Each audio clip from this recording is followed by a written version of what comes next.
Hello everyone. So good morning to all, and I am Vilas Rathod. I would like to welcome all future IAS and IPS aspirants to this Akka IAS Academy. So this lecture is all about the different stages of the exam. Means most of the UPSC aspirants having the general doubts like what is the pattern of the exam and what is the structure of the exam.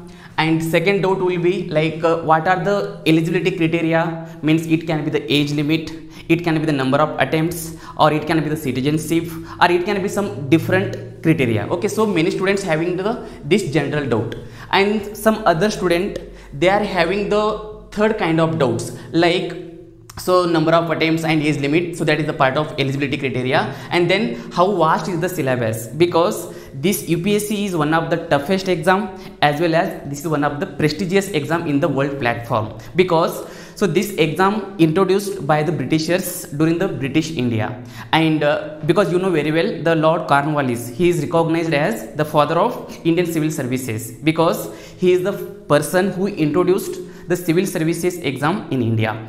And when it was introduced, that time it was not that much tough the way today we are having. And today the world also recognized, and not about the world, the people who introduced this exam, they only saying that whatever exam introduced by us, means Britishers saying, whatever exam is introduced by us, it is tougher in India as compared to in UK, United Kingdom. So that is the beauty of the UPSC IAS in India, civil services exam in India. And till today, so we have seen many scams and many loopholes in other board exams and some other exams, but no one scam till today we found in the UPSC exam. Okay, so means this is so transparent and one of the so prestigious exam means today we are having in India. Okay, so that's why many people they are very they are having the doubt regarding the vast syllabus. Some students say ki sir, the UPSC is like it having the syllabus like ocean, so it is not our cup of tea. But I can say, if you know the proper strategy, if you know the structure of the exam, then it is not the vast syllabus. So you will understand the syllabus is very specific. The syllabus is very limited if you know the structure, if you know the strategy. And if you don't know the strategy, how to move or how to prepare this exam, then definitely it is like a ocean, means syllabus like a ocean. Okay, so then some people says ki sir, this exam requires minimum 4 to 5 years to prepare or to clear this exam. And some people will say, sir ಇದಕ್ಕೆ ಅಂದರೆ ಒಂಥರ ಪಂಚವಾರ್ಷಿಕ ಯೋಜನೆ ಥರ ಒಂದು ಯೋಜನೆ ಹಾಕೋಬೇಕಾಗತ್ತೆ, 5 ವರ್ಷ minimum ಬೇಕೇ ಬೇಕಂತ ತುಂಬ ಜನ ಹೇಳ್ತಾರೆ. But it's not like that. We have seen many people those have clear this exam in the first attempt itself. Okay, and just 2 days back, so the UPSC has announced the result for the 2019 exam, and most of the people, so I think out of 829, so 86 people cleared the exam in the first attempt itself, and their age is less than 25 years, means they are less than 25 years of old, means just after completion of their graduation, just within a 2 years of span, they have cleared this exam. So means it is means some people says ki it requires 4-5 years. That is wrong, because it depends on the person's ability, how they are preparing, and what kind of guidance they are taking from other people. That impacts lot. Okay, so that thing we'll discuss here. So actually how much duration is required and how to prepare so that you can clear the exam as the earliest, those things we'll be discussing today in this lecture. And then what all and how to read, this is the big challenge or the big doubt in the mind of almost all the students. Ki sir, this exam is so vast, so which subject means for for history, which subject or which book we have to refer, for polity, which book or which author book we have to refer, for geography it's so vast, which book we have to refer, means many doubts are there, which book, which magazine, which newspaper, and how to read. That is the big question. So those things we'll be discussing in this lecture.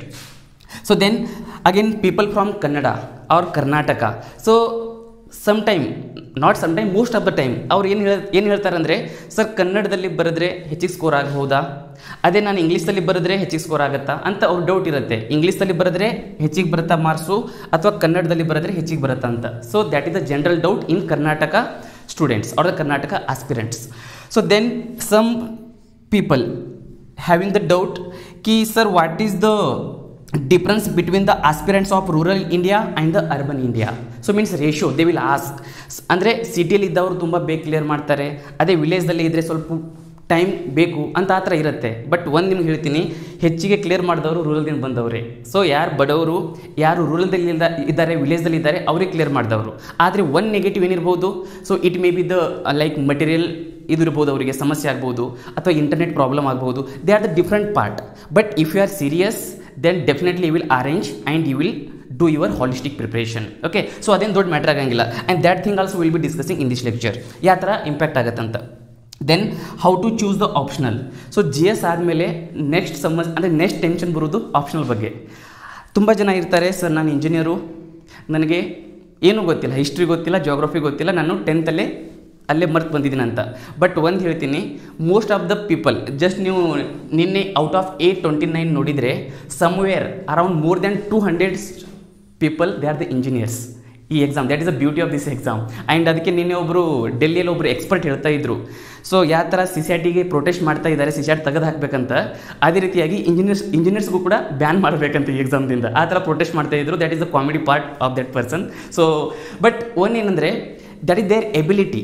You should not say ki they are the engineers and for the engineers it is easy and for the like other background so it is tough. It's not like that, no. So for engineers also the same syllabus is there. For the BA people or the BSc degree holder, for them also the syllabus is same. And NCERT also same, newspaper is same, and each and everything reference books also same. The only difference is their ability to prepare this exam and their strategy to prepare this exam. And one thing I want to say that, so whatever means in this exam last year 6 to 7 lakh people wrote the exam. 6 to 7 lakh people they wrote, means prelims exam, they wrote 6 to 7 lakh, and out of 6 to 7 lakh somewhere 18,000 to 20,000 people they wrote the mains exam, and finally around 2,500 to 3,000 students they appeared for the interview, and finally 829 people selected for the service. Okay, so see a ratio. If you see the prelims and this is the mains and this is the interview and this is the final selection. So here ratio is 1:2. Whatever people they are writing the prelims, they will choose 20 people for one post. If suppose the posts are 1,000, then how much should be the students for the mains? 20,000, because for one post they are calling 20 students. So 20,000 people will write the mains. So this is the ratio for mains. And if you take the ratio for interview, the ratio is 1:3. So they will take 1:3 for the interview. If the posts are 1,000, then 3,000. So if the posts are 1,000, the number of students appearing for the interview is 3,000. And final selection 1:1. 1:1 means they have to choose only one from three people. So if 1,000 posts are there, then 1,000 people will selected for the service. And that 1,000 students will be divided into different categories like IAS, IPS, IFS, IRS, and some like Indian account service, Indian railway account service. So total how many services are there? In UPSC civil services exam 24 services are there. Okay, so 24 services are there. If you write the UPSC civil services exam, so you are writing the exam for 24 services. And again most of the people having the doubt, UPSC means only IAS. No, it's not only IAS. UPSC, if you write the UPSC civil services exam, you are writing the exam for 24 services. And the first service is IAS. The first service is IAS, second service is IPS, and then we are having IFS.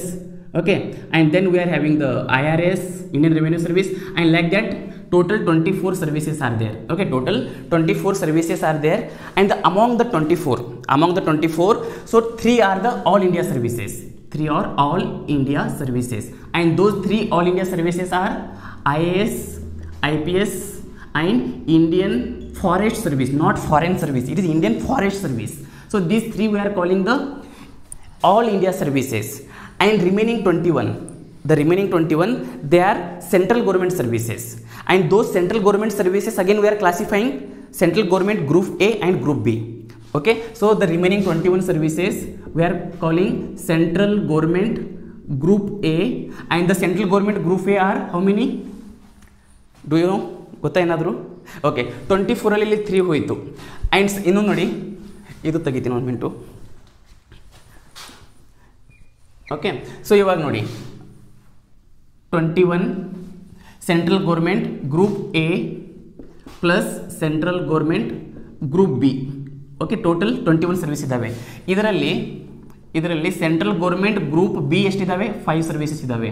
So ಹಾಗಾದರೆ ಎಷ್ಟು ಉಳಿತು? 5 + 3 ಎಷ್ಟು? 8, 16. So 16 are the central government group A. ಈ ಥರ ಇದು ಇರುತ್ತೆ, structure ಇರುತ್ತೆ you P S ಸಿದು. ನೀವು ಎಕ್ಸಾಮ್ ಬರೀದು ಒಂದೇ, ಯಾವುದು? U P S C civil services ಅಂತ. ಬಟ್ ಪೋಸ್ಟ್ ಇರೋದೆಷ್ಟು? 24. ಆ 24 ಪೋಸ್ಟಲ್ಲಿ 3 ಪೋಸ್ಟ್ ಯಾವುದು? All India services. ಅವು ಯಾವುದು all India services? IAS, IPS, IFS. IAS means Indian Administrative Service. IPS means Indian Police Service. And IFS means Indian Forest Service, not Indian Foreign Service. Indian Foreign Service is different and Indian Forest Service is different. Forest and foreign. Okay. So here central government ಮತ್ತೆ all India service. ಅದರ difference ಏನು? What is the difference between all India services and central government services? All India services means, so these people, this IAS, IPS and IFS, they are recruited by the UPSC and they are allotted to the state cadre. ಒಂದು ಸ್ಟೇಟಿಗೆ ಕಳಿಸ್ತಾರೆ ಅವರಿಗೆ, and they will work within that state only. ಆ ಸ್ಟೇಟಲ್ಲಿ ಅವ್ರು work ಮಾಡ್ತಿರ್ತಾರೆ till their retirement, ಅಥವಾ last ಒಂದು 3-4 ಇಯರ್ಸ್ ಇರುವಾಗ ಅವ್ರು ಸೆಂಟ್ರಲ್ ಗೌರ್ಮೆಂಟಿಗೆ ಆ್ಯಸ್ ಎ ಸೆಕ್ರೆಟರಿ ಅಂತ ಬರ್ಬೋದು. ಆದರೆ ಏನಾದರೂ ಅವರು, ಫಾರ್ ಎಕ್ಸಾಂಪಲ್ ನೀವು 21 ಇಯರ್ಸು ಮಿನಿಮಮ್ ಏಜ್ ಈ ಎಕ್ಸಾಮ್ ಬರೀಬೇಕಂದ್ರೆ, ಈ 21 ಇಯರ್ಸ್ದಲ್ಲಿ ನೀವು ಎಕ್ಸಾಮ್ ಕ್ಲಿಯರ್ ಮಾಡಿದ್ರೆ definitely you will get promoted up to ಸೆಕ್ರೆಟರಿವರೆಗೂ ಹೋಗ್ತೀರಾ. ಸೊ ಮಿನಿಮಮ್ ಅಂದರೆ ದ ಫಸ್ಟ್ ಪೋಸ್ಟ್ ಈಸ್ ಯಾವುದು? ಇದು ಕಲೆಕ್ಟರ್. ಯಾವುದು? ಅಸಿಸ್ಟೆಂಟ್ ಕಲೆಕ್ಟರ್ ಅಂತ. ಅದಕ್ಕೆ ಬೇರೆ ಬೇರೆ ಹೆಸರು ಇದೆ, ಲೈಕ್ DM ಅಂತೂ ಕರೀತಾರೆ, ಡಿಸ್ಟ್ರಿಕ್ಟ್ ಮ್ಯಾಜಿಸ್ಟ್ರೇಟ್, ಮತ್ತು ಕೆಲವೊಂದು ಸ್ಟೇಟಲ್ಲಿ ಅದಕ್ಕೆ ಕಲೆಕ್ಟರ್ ಅಂತ ಕರೀತಾರೆ, ಕಲೆಕ್ಟರ್. ಆ್ಯಂಡ್ ಕೆಲವೊಂದು ಸ್ಟೇಟಲ್ಲಿ ಅದಕ್ಕೆ ಡಿಸ್ಟ್ರಿಕ್ಟ್ ಕಮಿಷನರ್ ಅಂತೂ ಕರೀತಾರೆ. ಈಗ ಫಾರ್ ಎಕ್ಸಾಂಪಲ್ ಕರ್ನಾಟಕ, ನಾವು ಕರ್ನಾಟಕದಲ್ಲಿ DC ಅಂತ ಕರಿತೀವಿ, ಡಿಸ್ಟ್ರಿಕ್ಟ್ ಕಮಿಷನರ್. ಅದೇ UP ಕಡೆ ಹೋದರೆ ನೀವು UP ಬಿಹಾರ್ ಅಲ್ಲಿ ಕಲೆಕ್ಟರ್ ಅಂತ ಕರೀತಾರೆ. ಅದೇ ನೀವು ಮಹಾರಾಷ್ಟ್ರ ಕಡೆ ಹೋದರೆ DM ಅಂತ ಕರೀತಾರೆ, ಆಂಧ್ರ ಆ ಕಡೆ DM ಅಂತ ಕರೀತಾರೆ. ಸೊ ಪೋಸ್ಟ್ ಒಂದೇ IAS, ಬಟ್ ಅದಕ್ಕೆ ಬೇರೆ ಬೇರೆ ಹೆಸರಲ್ಲೇ ಕರೀತಾರೆ. ಓಕೆ, ಸೊ ಅಂದರೆ ಏನು, ಇಲ್ಲಿ ಸೆಂಟ್ರಲ್ ಗೌರ್ಮೆಂಟ್ ಎಕ್ಸಾಮ್ನ ಕಂಡಕ್ಟ್ ಮಾಡುತ್ತೆ, ಅದನ್ನು ಒಂದು ಸ್ಟೇಟಿಗೆ ಅಲೋಟ್ ಮಾಡಿಬಿಡ್ತಾರೆ. ಸೊ ಅಲ್ಲಿ ಅವರು ರಿಟೈರ್ಮೆಂಟ್ ಆಗುವವರೆಗೂ ಅಲ್ಲೇ ಸರ್ವಿಸ್ ಮಾಡ್ತಾರೆ. ಅಥವಾ ಅವರು ತುಂಬ ಬೇಗ ಅಂದರೆ ತುಂಬ ಕಡಿಮೆ ಏಜ್ದಲ್ಲಿ ಏನಾದರೂ ಎಕ್ಸಾಮ್ ಕ್ಲಿಯರ್ ಮಾಡಿದರೆ ಲಾಸ್ಟ್ ಅವರು ಸೆಕ್ರೆಟರಿವರೆಗೂ ಹೋಗ್ಬೋದು, ಸೆಕ್ರೆಟರಿವರೆಗೂ. ಆ್ಯಂಡ್ ಈ ಸೆಕ್ರೆಟರಿ ಏನು ಪೋಸ್ಟ್ ಇದೆಯಲ್ಲ, ಆ secretary post is equivalent to the minister in the cabinet. Minister, ಈಗ ಪ್ರಧಾನಮಂತ್ರಿ ಮೋದಿಜಿ ಕ್ಯಾಬಿನೆಟ್ ಇದೆಯಲ್ಲ, ಕೌನ್ಸಿಲ್ ಆಫ್ ಮಿನಿಸ್ಟರ್ಸ್ ಕರಿತೀವಿ ಅದಕ್ಕೆ, COM. ಆ COMದಲ್ಲಿ ಇರುವಂಥ ಮಿನಿಸ್ಟರ್ಗೆ ಈಕ್ವಲೆಂಟ್ ಪೋಸ್ಟ್ ಅದು. ಇವಾಗ ನೀವು ರೀಸೆಂಟ್ಲಿ ಒಂದು ಎಕ್ಸಾಂಪಲ್ ಕೊಡ್ತೀನಿ, ನಿಮಗೆ ಗೊತ್ತಾಗ್ಬಿಡುತ್ತೆ. ಈ ಕರ್ನಾಟಕದ ಇದು ಯಾರು, ಲೈಕ್ ಇದು ಕಾರ್ಯದರ್ಶಿ ಯಾರು? ಮುಖ್ಯ ಕಾರ್ಯದರ್ಶಿ ಕರ್ನಾಟಕದ್ದು? Very nice, Vijay Bhaskar. ಈ ವಿಜಯ್ ಭಾಸ್ಕರ್ ಕಾರ್ಯದರ್ಶಿ ಇದ್ದಾರೆ. ಈ is the IAS officer. IAS officer ಅವರು ಕಾರ್ಯದರ್ಶಿ ಆಗಿದ್ದಾರೆ ಕರ್ನಾಟಕದ್ದು. ಇವಾಗ ಯಡಿಯೂರಪ್ಪನವರಿಗೆ ಕರೋನಾ ಬಂದು ಕ್ವಾರಂಟೈನಲ್ಲಿದ್ದಾರೆ. ಆದರೆ ಅದೇ ಜಾಗದಲ್ಲಿ ನಿಂತು ಯಾರು ವರ್ಕ್ ಮಾಡ್ತಾ ಇದ್ದಾರೆ ಇವಾಗ? Vijay Bhaskar. He is equivalent to the chief minister in state, and the same person if is in the centre, he is equivalent to the minister, not the prime minister. Prime minister ಹೋದರೆ ಅಮಿತ್ ಶಾ ಇದ್ದಾನೆ, ಆದರೆ ಇಲ್ಲಿ ಸ್ಟೇಟಲ್ಲಿ ಯಡಿಯೂರಪ್ಪ ಹೋದರೆ ಯಾರಿರ್ತಾರಲ್ಲ secretary, chief secretary, he will act like a chief minister. ನೋಡಿ ಎಷ್ಟು power ಇರುತ್ತೆ. That is a IAS. ಅದಕ್ಕೆ ಎಲ್ಲರೂ ಬಡ್ದಾಡೋದು IAS ಅಂತ. Okay, so out of 24 services you are having 3 all India services, and remaining 21ರಲ್ಲಿ 16 central government group A. Central government ಅಂದರೆ ಅದರ ಎಲ್ಲ ಟೋಟಲ್ ಕಂಟ್ರೋಲ್ ಯಾರ ಅಂಡರಲ್ಲಿ ಇರುತ್ತೆ? ಸೆಂಟ್ರಲ್ ಗೌರ್ಮೆಂಟ್ ಅಂಡರಲ್ಲಿ. ಅದೇ ಇಲ್ಲಿ all India services UPSC select ಮಾಡುತ್ತೆ, ಆದರೆ ಯಾರ ಕಂಟ್ರೋಲ್ ಇರ್ತಾರೆ? ಸ್ಟೇಟ್ ಕಂಟ್ರೋಲಲ್ಲಿ ಇರ್ತಾರೆ. ಓಕೆ, ಅದೇ ಸೆಂಟ್ರಲ್ ಗೌರ್ಮೆಂಟ್ ಗ್ರೂಪ್ ಬಿ. ಇದರ ಏನು ಡಿಫ್ರೆನ್ಸ್ ನೋಡಿ, central government group A, central government group B. ಇವಾಗ ನೋಡಿ, ಪಾಂಡಿಚೇರಿ ಗೊತ್ತು ನಿಮಗೆ, ಅಂಡಮಾನ್ ನಿಕೋಬಾರ್ ಗೊತ್ತು, ಲಕ್ಷದ್ವೀಪ್ ಗೊತ್ತು, ಡೆಲ್ಲಿ ಗೊತ್ತು, ಚಂಡೀಗಢ ಗೊತ್ತು. ಏನಿವೆಲ್ಲ? Very good. ಯೂನಿಯನ್ ಟೆರಿಟರೀಸಲ್ಲಿ ಕೂಡ ಸಿವಿಲ್ ಸರ್ವಿಸಸ್ ಇರ್ತವೆ. ಆ ಸಿವಿಲ್ ಸರ್ವಿಸಸ್ಸೇ central government group B services ಅವೆಲ್ಲ. So the civil servant, the police civil servant in Pondicherry and the police services in Pondicherry, they are the group B. And again civil services in Delhi and police services in the Delhi, they are also the group B. ಒಂದು ಏನು union territory ಬರ್ತಾವೆ ನೋಡಿ ಅವಷ್ಟೇ group B. Remaining ಈಗ for example ಇದು IRS, Indian revenue service, Indian defence account service, Indian railway account service, ತುಂಬ ಇದಾವೆ ಸರ್ವಿಸಸ್ಗಳು, ಅವೆಲ್ಲ ಗ್ರೂಪ್ ಎ ಸರ್ವಿಸ್, ಅವೆಲ್ಲ central government group A. So ಇವೆಲ್ಲ ನಿಮಗೆ depends on your ranking, you will be getting the different services. Okay, so that's why most of the people they will fight for the IAS, because this IAS is the topmost post in the UPSC civil services, because if you become the IAS you will promoted up to secretary level. So that is the beauty of the IAS. Okay, so and so that is about the number of posts and the services in the UPSC. Then one more thing, so the UPSC is itself is the constitutional body. So what is the constitutional body? Very nice. Within the constitution means ಕನ್ನಡದಲ್ಲಿ ನಾವು ಸಾಂವಿಧಾನಿಕ ಸಂಸ್ಥೆ ಅಂತ ಕರಿತೀವಿ. ಸಾಂವಿಧಾನಿಕ ಸಂಸ್ಥೆ, ಇನ್ನೊಂದು ಬರೋದು ಶಾಸನಬದ್ಧ ಸಂಸ್ಥೆ. ಶಾಸನಬದ್ಧ ಸಂಸ್ಥೆ ಅಂದರೆ ಸ್ಟ್ಯಾಟ್ಯೂಟರಿ ಬಾಡಿ, ಆ್ಯಂಡ್ ಇನ್ನೊಂದು ಬರುತ್ತೆ ಕಾರ್ಯನಿರ್ವಾಹಕ ಸಂಸ್ಥೆ. So that is the executive body. So we are having 3 types. So you should know that basic at least. So before starting your preparation, okay. So because we are having 3 bodies, one is the constitutional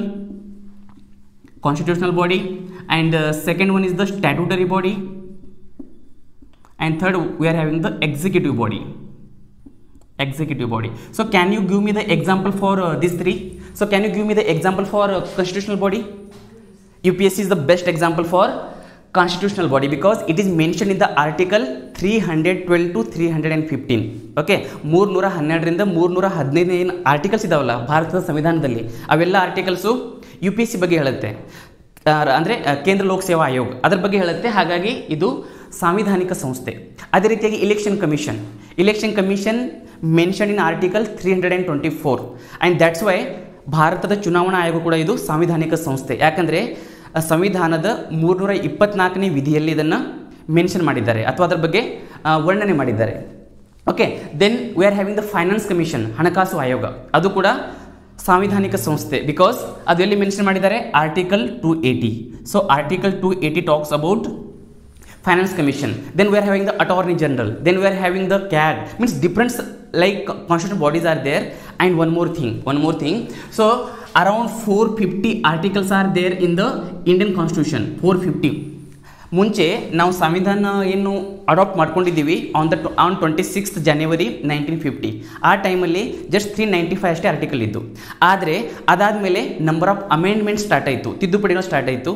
ತಿದ್ದುಪಡಿ ಆದಮೇಲೆ ಆ 395 ಇರುವಂಥ article ಇವಾಗ ಎಷ್ಟಿದ್ದಾವೆ, 450 articles ಇದ್ದಾವೆ. So ಮತ್ತೆ ತುಂಬ ಜನ ಅಂತಾರೆ, ಸರ್ ಎಲ್ಲ ಆರ್ಟಿಕಲ್ಸ್ ಬಾಯಾಟ್ ಹೊಡಿಬೇಕಾ, ಎಲ್ಲ ಆರ್ಟಿಕಲ್ಸ್ ಗೊತ್ತಿರಬೇಕಾ? ನೋ ನೀಡ್, ಬೇಕೇ ಆಗಿಲ್ಲ ನಿಮಗೆ ಎಲ್ಲ ಆರ್ಟಿಕಲ್ಸು. ಸೊ ಆ 450 ಆರ್ಟಿಕಲಲ್ಲಿ ಸಮ್ವೇರ್ ಅರೌಂಡ್ 110 to 115 ಇಷ್ಟು ಆರ್ಟಿಕಲ್ ನೆನಪಿಟ್ಕೊಂಡ್ರೆ ಸಾಕು, ನೀವು ಪ್ರಿಲಿಮ್ಸು ಬರಿಬೋದು, ಮೇನ್ಸು ಬರಿಬೋದು, ಇಂಟರ್ವ್ಯೂನು ಆರಾಮಾಗಿ ಮ್ಯಾನೇಜ್ ಮಾಡ್ಬೋದು. ಹಾಗಾದರೆ ಅವು ಯಾವುವು ಅಂತ 110 to 115 ಯಾವುದು? Because you people I know you are very smart people, ನೀವು ಶಾರ್ಟೆಸ್ಟ್ ವೇ ಹುಡುಕ್ತಿರ್ತೀರ. ಸೊ ಅವು ಯಾವ ಅಂತ ಈಗಲ್ಲ, ಅದು ನಮ್ಮ ಕ್ಲಾಸ್ ರೂಮಲ್ಲಿ ಹೇಳ್ತೀವಿ, ನಾವು ನೆಕ್ಸ್ಟ್ ಕ್ಲಾಸಲ್ಲಿ ಹೇಳ್ತೀವಿ. ಯಾರು ಹೇಳ್ತಾರೆ?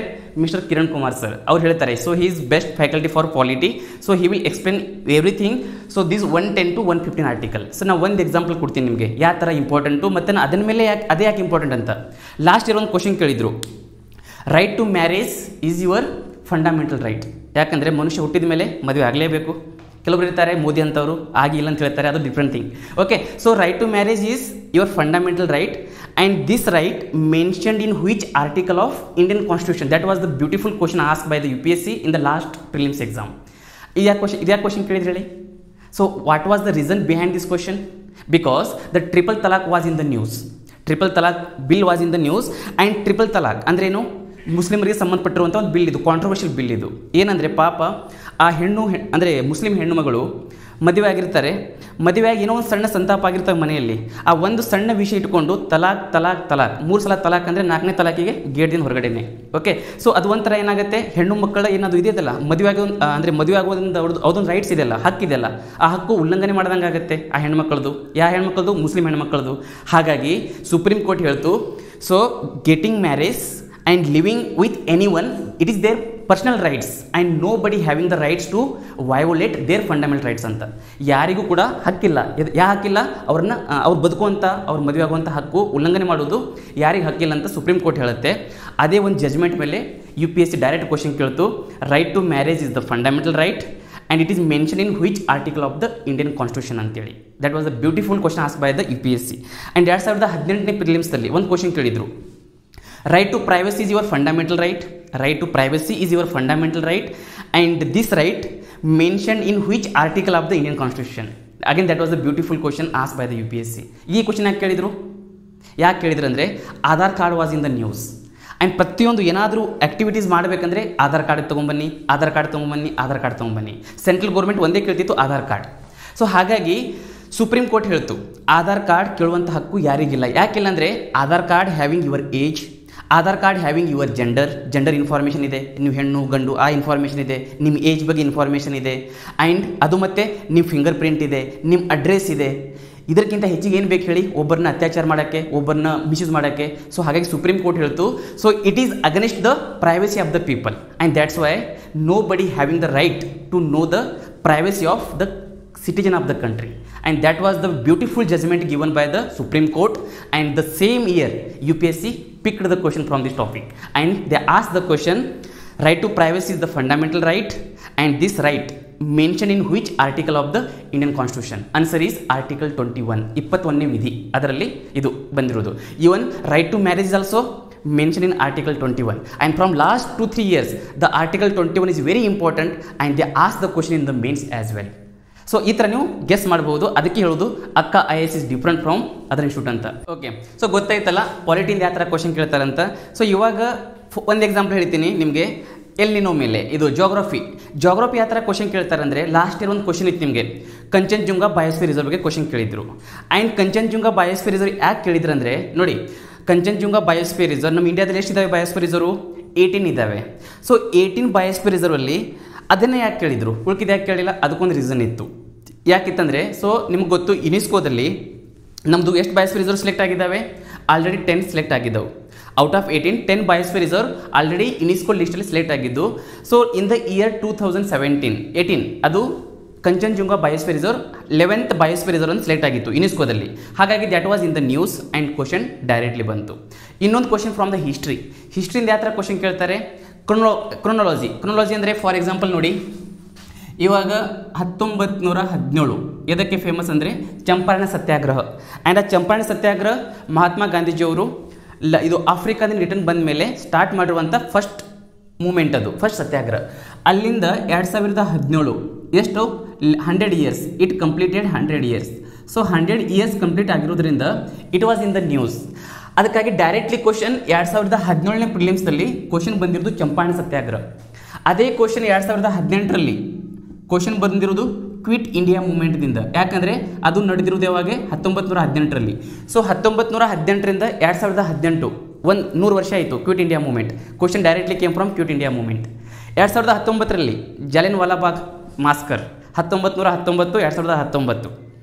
ಹಾಗಾದರೆ 2020ರಲ್ಲಿ ಯಾವ್ದು ಕೇಳ್ಬೋದು? ಅಸಹಕಾರ ಆಂದೋಲನ 1920ರಲ್ಲಿ ಆಗಿತ್ತು, 2020ಕ್ಕೆ 100 ಇಯರ್ಸ್ ಕಂಪ್ಲೀಟೆಡ್. ಸೊ ಮೀನ್ಸ್ ಈ ಥರ ನೀವು ಕ್ವಶನ್ ಎಕ್ಸ್ಪೆಕ್ಟ್ ಮಾಡ್ಬೋದು. And the beauty of this institute is, last year we are 100 questions ಕೊಟ್ಟಿದ್ದೀವಿ, ಟಾಪ್ 100 ಕ್ವಶನ್ಸ್. ಅದರಲ್ಲಿ ಮಿನಿಮಮ್ 28 ಕ್ವಶನ್ ಡೈರೆಕ್ಟ್ಲಿ ಬಂದಿದ್ದು, minimum 28 questions. Because we can expect the question, we can guess the question based on hour experience. ನಾನು ಅಷ್ಟೇ ಹೇಳ್ತಾ ಇಲ್ಲ, ನಾನು ಈ ಇನ್ಸ್ಟಿಟ್ಯೂಟಲ್ಲಿ work ಮಾಡೋರು ಮೋರ್ ದೆನ್ 24 ಇಯರ್ಸ್ ಅಷ್ಟು ಎಕ್ಸ್ಪೀರಿಯನ್ಸ್ ಇದ್ದವರು ಫ್ಯಾಕಲ್ಟಿ ಇದ್ದಾರೆ ನಮ್ಮ ಇನ್ಸ್ಟಿಟ್ಯೂಟಲ್ಲಿ, IAS ಅಕಾಡೆಮಿಯಲ್ಲಿ. ನೀವು SV ಪಾಟೀಲ್ ಸರ್ ಹೆಸರು ಕೇಳಿರ್ತೀರಾ. ಆ SV Patil sir he is the retired KS officer. ಆ ಆಫೀಸರ್ ರಿಟೈರ್ಡ್ ಆದಮೇಲೆನೂ ಕೂಡ ಅವರು 24 ವರ್ಷದಿಂದ ಈ ಫೀಲ್ಡಲ್ಲಿ ವರ್ಕ್ ಮಾಡ್ತಾ ಇದ್ದಾರೆ. ಹಾಗಾಗಿ ಅವರು ಈಸಿಲಿ ಹೇಳ್ಬೋದು ಇದೇ ಕ್ವಶನ್ ಬರುತ್ತಂತ. ಅವ್ರು ಹೇಳಿದ ಕ್ವಶನು 80% ಬರ್ತಿರುತ್ತೆ, because that talks his experience. ಹಾಗಾಗಿ so that is that means how you can guess the question, how you can expect the question, ಆ ಥರ ಇರುತ್ತೆ. ಅದಾದಮೇಲೆ ನೋಡಿ, ನೆಕ್ಸ್ಟ್ ಇನ್ನೊಂದು ಹೇಳಬೇಕಂದ್ರೆ UPSC ಬಗ್ಗೆ. So UPSC you know very well, this is the constitutional body and example for statutory body. ಸಾಂವಿಧಾನಿಕ ಸಂಸ್ಥೆಗೆ ಒಂದು ಎಕ್ಸಾಂಪಲ್ ಕೊಡಿ. So have you heard the NGT? What is NGT? National green tribunal. ಈ ಪರ್ಯಾವರಣವನ್ನು ರಕ್ಷಣೆ ಮಾಡೋಕ್ಕೋಸ್ಕರ ಒಂದು ಕಾಯ್ದೆ ತಂದರು ಸೆಂಟ್ರಲ್ ಗೌರ್ಮೆಂಟು, ಅದು NGT ನ್ಯಾಷನಲ್ ಗ್ರೀನ್ ಟ್ರಿಬ್ಯುನಲ್. ಅದನ್ನಾದಮೇಲೆ ಇನ್ನೊಂದು central pollution control board CPCB, central pollution control board. ಅದು ಸೆಂಟ್ರಲ್ ಬೋರ್ಡ್, ಅದು ಇದಕ್ಕೆ ಪ್ರದೂಷಣವನ್ನು ಕಂಟ್ರೋಲ್ ಮಾಡೋಕ್ಕೆ, ನಿಯಂತ್ರಣ ಮಾಡೋಕ್ಕೆ. ಇನ್ನೊಂದಿತ್ತು national human rights commission, NHRC, national human rights commission. ಈ ಕಮಿಷನ್ ಯಾವಾಗ ಬಂತು? 1993. ಅದಕ್ಕೆ ಜನರ ಒಂದು ಹಕ್ಕಿದೆಯಲ್ಲ, ಒಂದು ಅವರ ಹಕ್ಕುಗಳನ್ನು ಇದು ರಕ್ಷಣೆ ಮಾಡೋಕ್ಕೋಸ್ಕರ. ಇವೆಲ್ಲ ಏನು ಸ್ಟ್ಯಾಟ್ಯೂಟರಿ ಬಾಡಿ. ಹಾಗಾದರೆ ಏನು ಡಿಫ್ರೆನ್ಸು? ಸೊ ಸ್ಟ್ಯಾಟ್ಯೂಟರಿಗೆ ಇದಕ್ಕೆ ಏನು ಡಿಫ್ರೆನ್ಸ್ ಅಂದರೆ, ಇದೂ ಕೂಡ ಈ ಕಾನ್ಸ್ಟಿಟ್ಯೂಷನಲ್ ಬಾಡಿ ಇದು ಸಂವಿಧಾನದಲ್ಲಿ ಮೆನ್ಷನ್ ಮಾಡಿರ್ತಾರೆ, ಆದರೆ ಸ್ಟ್ಯಾಟ್ಯೂಟರಿ ಬಾಡಿ ಸಂವಿಧಾನದಲ್ಲಿ ಎಲ್ಲಿ ಕೂಡ ಮೆನ್ಷನ್ ಇರೋಂಗಿಲ್ಲ. ಅದೇ ಎಕ್ಸಿಕ್ಯೂಟಿವ್ ಬಾಡಿ ನೋಡಿ, ಎಕ್ಸಿಕ್ಯೂಟಿವ್ ಬಾಡಿ ಏನಿದು ಕಾರ್ಯನಿರ್ವಾಹಕ ಸಂಸ್ಥೆ. ಕಾರ್ಯನಿರ್ವಾಹಕ ಸಂಸ್ಥೆ ಏನಂದರೆ, ಇದು ಸೆಂಟ್ರಲ್ ಗೌರ್ಮೆಂಟ್, ಅಂದರೆ ಗೌರ್ಮೆಂಟು ಯಾವ್ದು ರೂಲಿಂಗ್ ಇರುತ್ತೆ ಅದೇ ಗೌರ್ಮೆಂಟು ಇದನ್ನು ಕ್ರಿಯೇಟ್ ಮಾಡಿರುತ್ತೆ. ಆ ಗೌರ್ಮೆಂಟ್ ಹೋದ್ಮೇಲೆ ನೆಕ್ಸ್ಟ್ ಯಾವ ಗೌರ್ಮೆಂಟ್ ಬರುತ್ತೆ ನೋಡಿ, ಅವ್ರು ಅಬಾಲಿಷ್ ಮಾಡ್ಬೋದು, ಇಲ್ಲಾಂದರೆ ಅದನ್ನೇ ಇಟ್ಕೋಬಹುದು. Best example planning commission. So planning commission 1950 March 15. On March 15, 1950, the then Prime Minister of India, Jawaharlal Nehru, he created or established Planning Commission in the year 1950. And 1950 ಆದಮೇಲೆ so 2014 ಅದು ಹಾಗೇ ಇತ್ತು. ಯಾವ ಪ್ರೈಮ್ ಮಿನಿಸ್ಟರ್ ಕೂಡ ಅದನ್ನು abolish ಮಾಡಿರಲಿಲ್ಲ. But the Modi, Modi is Modi. So 2014 ಬಂದ ಮೇಲೆ ಅದನ್ನು ಅಬಾಲಿಷ್ ಮಾಡಿ ನೀತಿ ಆಯೋಗ್ ತಂದರು ಅವರು. ಸೊ ಹಿ ಬ್ರಾಟ್ ದ ನೀತಿ Aayog.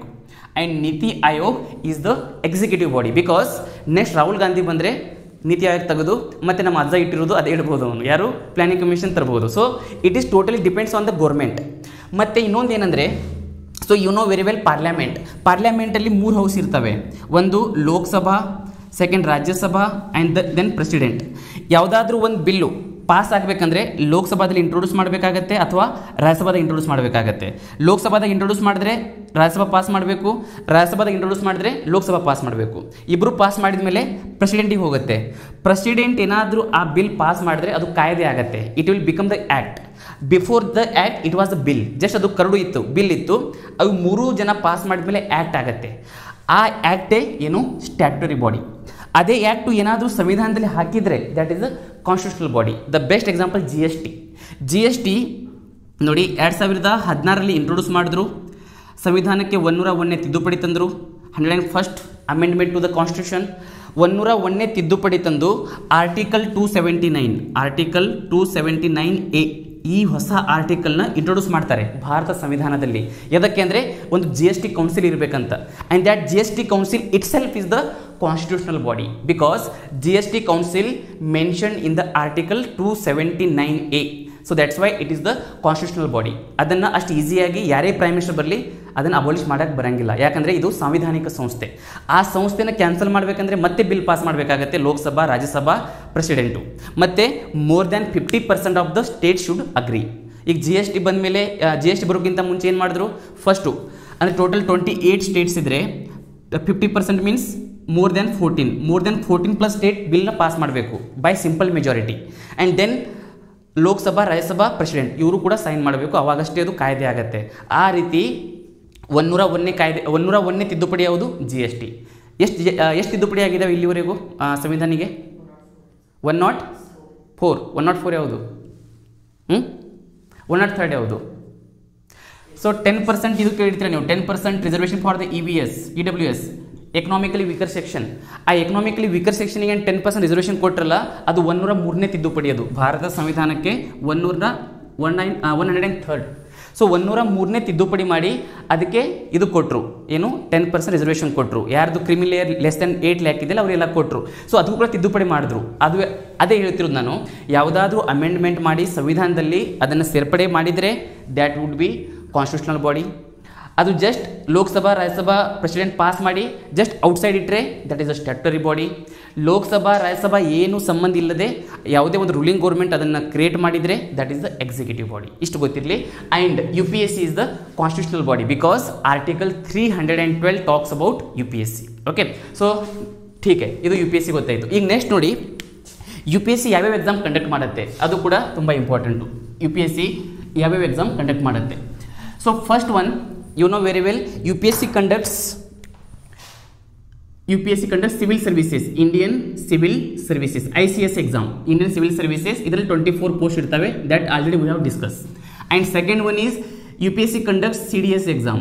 So CDS means combined defense service exam, and UPSC also conducts that NDA exam, and UPSC also conducts CAPF exam. CAPF ಅಂದರೆ central arm police force exam.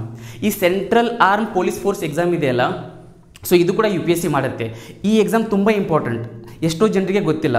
So ನೋಡಿ, ನಿಮಗೆ India Pakistan border ಗೊತ್ತು.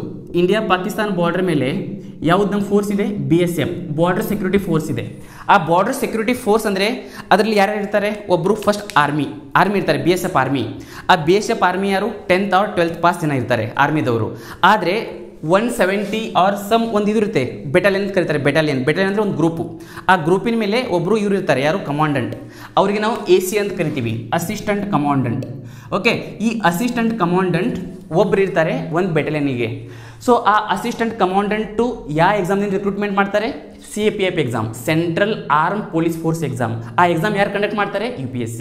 Okay, and ನಮ್ಮ institute MD ಇದಾರಲ್ಲ, mister Kiran Kumar sir, ಅವರು AC ಆಗಿ ಕೆಲಸ ಮಾಡಿ ಬಂದಿದ್ದಾರೆ. He was the assistant commandant in SSB. SSB means ಸಶಸ್ತ್ರ ಸೀಮಾ ಬಲ್. ಸೊ ಸಶಸ್ತ್ರ ಸೀಮಾ ಬಲ್ ಇದು ಯಾವ force? India Nepal, India Bhutan border ಇದೆಯಲ್ಲ, ಆ ಬಾರ್ಡರ್ನ ರಕ್ಷಣೆ ಮಾಡುತ್ತೆ ಸಶಸ್ತ್ರ ಸೀಮಾ ಬಲ್. ಸೊ ಅದರಲ್ಲಿ ಅಸಿಸ್ಟೆಂಟ್ ಕಮಾಂಡೆಂಟ್ ಆಗಿ ಕಿರಣ್ ಕುಮಾರ್ ಸರ್ ಕ್ಲಿಯರ್ ಮಾಡಿದ್ದಾರೆ.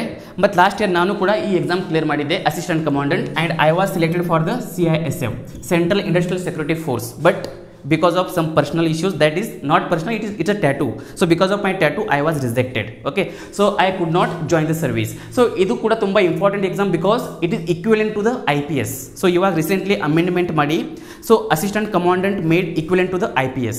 So that's why it is very very important. So ಇನ್ನು ತುಂಬ ಎಕ್ಸಾಂಪಲ್ ಇದಾವೆ. ಮತ್ತು ಇನ್ನೊಂದು ಎಕ್ಸಾಮ್ ಅಂದರೆ Indian engineering service. Indian engineering service. Then we are having Indian economics and statistics service. So these are the exams conducted by the UPSC. Okay, and then next point is eligibility. ಏನೇನು ಅರ್ಹತೆ ಇರಬೇಕು ಈ exam ಬರೀಬೇಕಂದ್ರೆ? ಏನೇನು ಅರ್ಹತೆ ಇರಬೇಕು? First ನೀವು ಮನುಷ್ಯನಾಗಿರಬೇಕು, ಒಂದನೇ ಅರ್ಹತೆ. ಸೊ ಅದಂತೂ ಇದ್ದೇ ಇರ್ತೀರ. So first one, you should be the Indian citizen.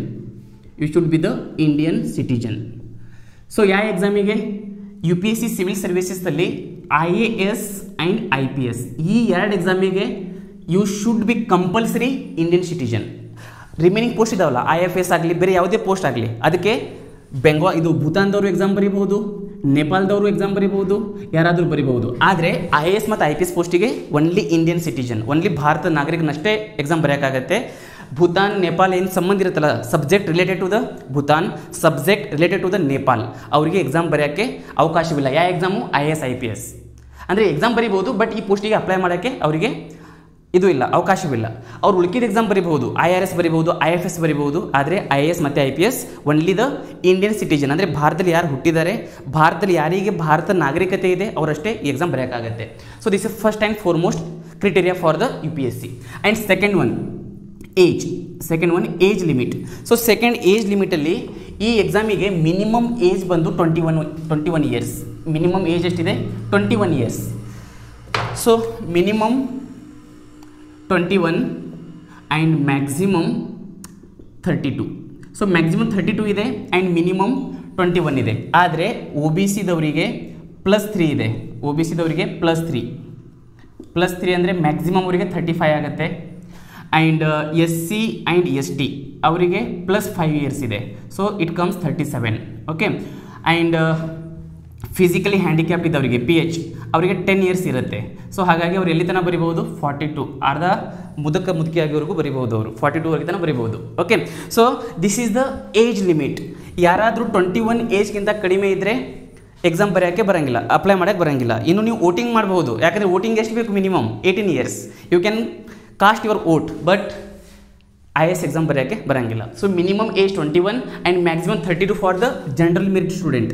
For open students 32 maximum, and for OBC +3 years ಇರುತ್ತೆ ಎಕ್ಸ್ಟ್ರಾ 35, ಆ್ಯಂಡ್ SC ST ದವರಿಗೆ 5 ಇಯರ್ಸ್ ಎಕ್ಸ್ಟ್ರಾ ಇರುತ್ತೆ 37.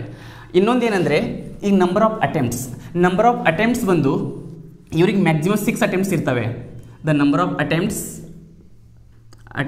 So maximum 6 for the GM. ಇವರಿಗೆ ಎಷ್ಟಿರುತ್ತೆ +3 ಎಕ್ಸ್ಟ್ರಾ ಇರುತ್ತೆ, ಅಂದರೆ 9 ಇರುತ್ತೆ ಒ ಬಿ ಸಿದವರಿಗೆ. And SC ST ದವರಿಗೆ ಏನು ಸಂಬಂಧ ಇಲ್ಲ, ದೇವ್ರ ಮಕ್ಕಳು ಇರಲ್ಲ. Okay, so there is no limit or there is no number of attempts for the SC ST. 37 ಆಗುವವರೆಗೂ ಎಷ್ಟಾದರೂ ಬರಿಬಹುದು. ಅಂದರೆ 21ನೇ ವರ್ಷ ಏನಾದರೂ ಸ್ಟಾರ್ಟ್ ಮಾಡಿದರೆ 37ರವರೆಗೂ ಎಷ್ಟು ಬರಿಬಹುದು ಅವರು? ಎಷ್ಟು ವರ್ಷ ಬರಿಬಹುದು? 16 ಸಲ, 16 ಅಟೆಂಪ್ಟ್ ಕೊಡ್ಬೋದು ಅವರು. ಓಕೆ, 16 ಅಟೆಂಪ್ಟ್ ಕೊಡ್ಬೋದು. 16 attempts they can give if they start at 21. ಅಂದರೆ ಅವರಿಗೆ ನಂಬರ್ ಆಫ್ ಅಟೆಂಪ್ಟ್ಸ್ ಏನೂ ಸಂಬಂಧ ಇಲ್ಲ. ಸೊ ಅದೇ PH ದವರಿಗೆ again there is no limits. The limits ಇರೋದು GM ಮತ್ತು OBC ದವರಿಗೆ. So 6 for the GM and 9 attempts for the OBC. So ಇದು ನಂಬರ್ ಆಫ್ ಅಟೆಂಪ್ಟ್ಸು. ಸೊ ಅದಾದಮೇಲೆ ನೆಕ್ಸ್ಟ್ ಬರೋದು ನಿಮಗೆ, sir how vast is the syllabus, ಎಷ್ಟು syllabus vast ಇದೆ ಅಂತ. ಆ ಸಿಲೆಬಸ್ ಎಷ್ಟು ವಾಸ್ಟ್ ಇದೆ ಅದನ್ನು ಅರ್ಥ ಮಾಡ್ಕೊಳ್ಳೋಕ್ಕಿಂತ ಮುಂಚೆ UPSC ನಾವು ಸ್ಟ್ರಕ್ಚರ್ ನೋಡೋಣಂತೆ. ಯಾವ ಥರ ಎಕ್ಸಾಮ್ ಇದ್ದಾವೆ, ಎಷ್ಟು ಎಕ್ಸಾಮ್ ಇದ್ದಾವೆ ಮತ್ತು ಅದರ ಸಿಲೆಬಸ್ ಏನು ಅದು ನೋಡಿದ್ರೆ ನಿಮಗೆ ಗೊತ್ತಾಗ್ಬಿಡುತ್ತೆ ಸಿಲೆಬಸ್ ವಾಸ್ಟ್ ಇದೆಯೋ ಲಿಮಿಟೆಡ್ ಇದೆಯೋ ಯಾವ ಥರ ಇದೆ ನಿಮಗೆ ಗೊತ್ತಾಗ್ಬಿಡುತ್ತೆ. ಸೊ ಇವಾಗ ನಾವು ನೋಡೋಣ structure of the exam. Okay, structure of the exam. ಈ ಸ್ಟ್ರಕ್ಚರಲ್ಲಿ ನೋಡಿ, so this exam is three stage exam ಇದು. So it is the 3 stage exam. The first ಬಂದು prelims or the preliminary exam, second mains exam, and third interview. Third is interview. So preliminary ಬಂದು ಇದು objective exam ಇದು. This is the objective. So objective in the sense it is the MCQ type ಇರುತ್ತೆ. So objective ಅಂದರೆ multiple choice question type ಇರುತ್ತೆ.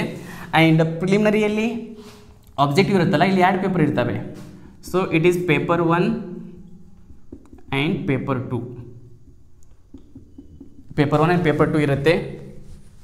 So ಇಲ್ಲಿ ನೋಡಿ, paper 1 ಬಂದು ಇದು GS ಇರುತ್ತೆ, general studies, and paper 2 CSAT ಇರುತ್ತೆ. ಓಕೆ, CSAT ಅಂದರೆ ಮೇನ್ಲಿ ಇಲ್ಲಿ ರೀಸನಿಂಗ್ ಪ್ಲಸ್ ಆ್ಯಪ್ಟಿಟ್ಯೂಡ್,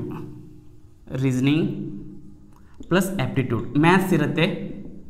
ಮತ್ತು ನೀವು 10th ಮಾಡಿರ್ತಿರಲ್ಲ, ಮೇಲೆ ಪ್ಯಾರಾಗ್ರಾಫ್ ಓದೋದು, ಕೆಳಗಡೆ ಕ್ವಶನ್ ಕೊಟ್ಟಿರ್ತಾರೆ, ಆ ಕ್ವಶನ್ ಹುಡುಕಾಡೋದಲ್ಲಿ ಅದೇ ರೀಸನಿಂಗು. ಓಕೆ, ಪ್ಲಸ್ ಆ್ಯಪ್ಟಿಟ್ಯೂಡ್ ಅಂದರೆ ಗೊತ್ತು ನಿಮಗೆ, ಮಗನ ವಯಸ್ಸು ಅಪ್ಪನ ವಯಸ್ಸಿಗಿಂತ 4 ವರ್ಷ ಕಡಿಮೆ ಇದೆ, ಹೆಚ್ಚು ಇದೆ, ಆ ಥರ ಏಜ್ ಪ್ರಾಬ್ಲಮ್ ಬರುತ್ತೆ, ಟ್ರೈನ್ ಪ್ರಾಬ್ಲಮ್ ಬರುತ್ತೆ, distance, time, percentage, profit and loss, boat and stream, ಈ ಥರ ಎಲ್ಲ ಇದರಲ್ಲಿ ಬರ್ತವೆ ಆ್ಯಪ್ಟಿಟ್ಯೂಡಲ್ಲಿ, mental ability and aptitude. So ಇದು ಎಷ್ಟಿರ್ತವೆ? 80 questions. So 80 questions and each question carrying 2.5 marks. So total 200 marks irutte. So total 200 marks in paper 2. So this is qualifying in nature. Just qualifying irutte. Idralli yavude taradu cut off ಎಷ್ಟಿರುತ್ತೆ ಅಂದರೆ, cut off ಏನು ಇದ್ರ ಮೇಲೆ ಏನು cut off ಇದಕ್ಕೆ ಸಂಬಂಧಪಟ್ಟಿಲ್ಲ. Just ನೀವು 66 marks ತೆಗೆದ್ರೆ ಸಾಕು. 66 or 33% of the total marks. 33% means it will come around 66.66 or equivalent to 67. ನೀವು 67 ಮಾರ್ಕ್ಸ್ ತೆಗೆದ್ರೆ ಸಾಕು, ಇದರಲ್ಲಿ ಪಾಸ್ ಆಗ್ತೀರಾ. ಇಲ್ಲಿ ಪಾಸ್ ಆದರೆ ಅಷ್ಟೇ ಈ ಪೇಪರ್ ಚೆಕ್ ಆಗುತ್ತೆ, ಇಲ್ಲಾಂದರೆ ಈ ಪೇಪರ್ ನಿಮಗೆ ಅವ್ರು ಚೆಕ್ ಮಾಡೋಕ್ಕೆ ಹೋಗಂಗಿಲ್ಲ. ಸೊ ಇಲ್ಲಿ ಕೂಡ 100 ಕ್ವಶನ್ಸ್ ಇರ್ತವೆ. ಇಲ್ಲಿ 100 ಕ್ವಶನ್ಸ್, ಇಲ್ಲಿ 80 ಕ್ವಶನ್ಸ್. ಇಲ್ಲಿ 1 ಕ್ವಶನಿಗೆ 2 ಮಾರ್ಕ್ಸ್ ಇರುತ್ತೆ. And it is equal to again 200 marks. ಇಲ್ಲಿ 200 ಮಾರ್ಕ್ಸಿಗಿರುತ್ತೆ ಪೇಪರ್ 1. ಆ್ಯಂಡ್ ಇದರಲ್ಲಿ ನೆಗೆಟಿವ್ ಬಂದು 0.66 ಇರುತ್ತೆ. 0.66 means 0.66 or 1/3 of marks allotted. Marks allotted ಅಂದರೆ ಒಂದು ಕ್ವಶನಿಗೆ ಎಷ್ಟು ಮಾರ್ಕ್ಸ್ ಇರುತ್ತೆ. ಸೊ ಒಂದು ಕ್ವಶನಿಗೆ ಎಷ್ಟಿರುತ್ತೆ? 2 ಮಾರ್ಕ್ಸ್ ಇರುತ್ತೆ. ಸೊ 1/3 × 2 ಅಂದರೆ 0.66 ಬರುತ್ತೆ ಅದು. ಸೊ ಇಲ್ಲಿನೂ ಕೂಡ ನೆಗೆಟಿವ್ ಇರುತ್ತೆ. ಎಷ್ಟಂದರೆ 1/3 ಆಫ್ 2.5, ಯಾಕಂದರೆ ಇಲ್ಲಿ ಮಾರ್ಕ್ಸ್ ಅಲೋಟೆಡ್ ಇಸ್ 2.5. ಸೊ ಹಾಗಾಗಿ ಇದು ಸಮ್ವೇರ್ ಎಷ್ಟು ಬರುತ್ತೆ? 0.8 ಸಮಥಿಂಗ್ ಬರುತ್ತೆ, 8.86 ಆರ್ ಸಮಥಿಂಗ್ ಬರುತ್ತೆ. ಯಾಕಂದರೆ ಇಲ್ಲಿ 1 ಕ್ವಶನಿಗೆ 2.5 ಇದೆ, ಇಲ್ಲಿ 1 ಕ್ವಶನಿಗೆ 2 ಮಾರ್ಕ್ಸ್ ಇದೆ. ಹಾಗಾಗಿ ನೆಗೆಟಿವ್ ನೀವು 1 ಕ್ವಶನ್ ತಪ್ಪು ಮಾಡಿದರೆ 0.66 ಮಾರ್ಕ್ಸು ಕಟ್ ಆಗುತ್ತೆ. ಅದೇ ಇದರಲ್ಲಿ 1 ಕ್ವಶನ್ ರಾಂಗ್ ಮಾಡಿದರೆ 0.8ಕ್ಕಿಂತ ಹೆಚ್ಚಿಗೆ ಕಟ್ ಆಗುತ್ತೆ. ಸೊ ಆ್ಯಂಡ್ ಇನ್ನೊಂದು ನಿಮ್ಮ ಕಟ್ ಆಫ್ ಏನು ಕಟ್ ಆಫ್ ಡಿಸೈಡ್ ಮಾಡ್ತಾರೆ ನೋಡಿ, cut off prelims cut off. So ಆ ಪ್ರಿಲಿಮ್ಸ್ ಕಟ್ ಆಫ್ ಡಿಸೈಡ್ ಮಾಡೋದು ಜಸ್ಟ್ ಈ ಪೇಪರ್ ಅಷ್ಟೇ, GS ಪೇಪರ್ 1 ಮೇಲೆ ಅಷ್ಟೇ ಡಿಸೈಡ್ ಮಾಡ್ತಾರೆ. ಈ ಪೇಪರು ಏನು ಅವರು ಕನ್ಸಿಡರ್ ಮಾಡೋದೇ ಇಲ್ಲ. So to fix the cut off they will consider only GS paper 1. ಮತ್ತು ಇನ್ನೊಂದು ಖುಷಿ ಸುದ್ದಿ ಅಥವಾ ನಿಮ್ಮಂಥ ಫ್ರೆಷರ್ ಜನರಿಗೆ ಖುಷಿ ಸುದ್ದಿ ಏನಂದರೆ, ಇದು ಈ ವರ್ಷದ ಕಟ್ ಆಫ್. ಇದು 2000 ನಿನ್ನೆ ರಿಸಲ್ಟ್ ಬಂತಲ್ಲ, 2019 ಅಲ್ಲಿದ್ದು ಕಟ್ ಆಫು ಜಸ್ಟ್ ಇವತ್ತೇ ಬಿಟ್ಟಿದೆ UPSC ನೋಡಿ. ಪ್ರಿಲಿಮ್ಸ್ದಲ್ಲಿ 98 ಮಾರ್ಕ್ಸ್ ಯಾರಿಗೆ ಜನರಲ್ ಮೆರಿಟ್ದವರಿಗೆ for the GM student general merit students the prelims cutoff was 98 marks out of 200. ಇಲ್ಲೇನು 200 ಮಾರ್ಕ್ಸ್ ಇತ್ತು ನೋಡಿ, ಈ 200ದಲ್ಲಿ ಜಸ್ಟ್ ಅವರಿಗೆ ಎಷ್ಟು ತೆಗಿಬೇಕಾಗಿತ್ತು 98 marks.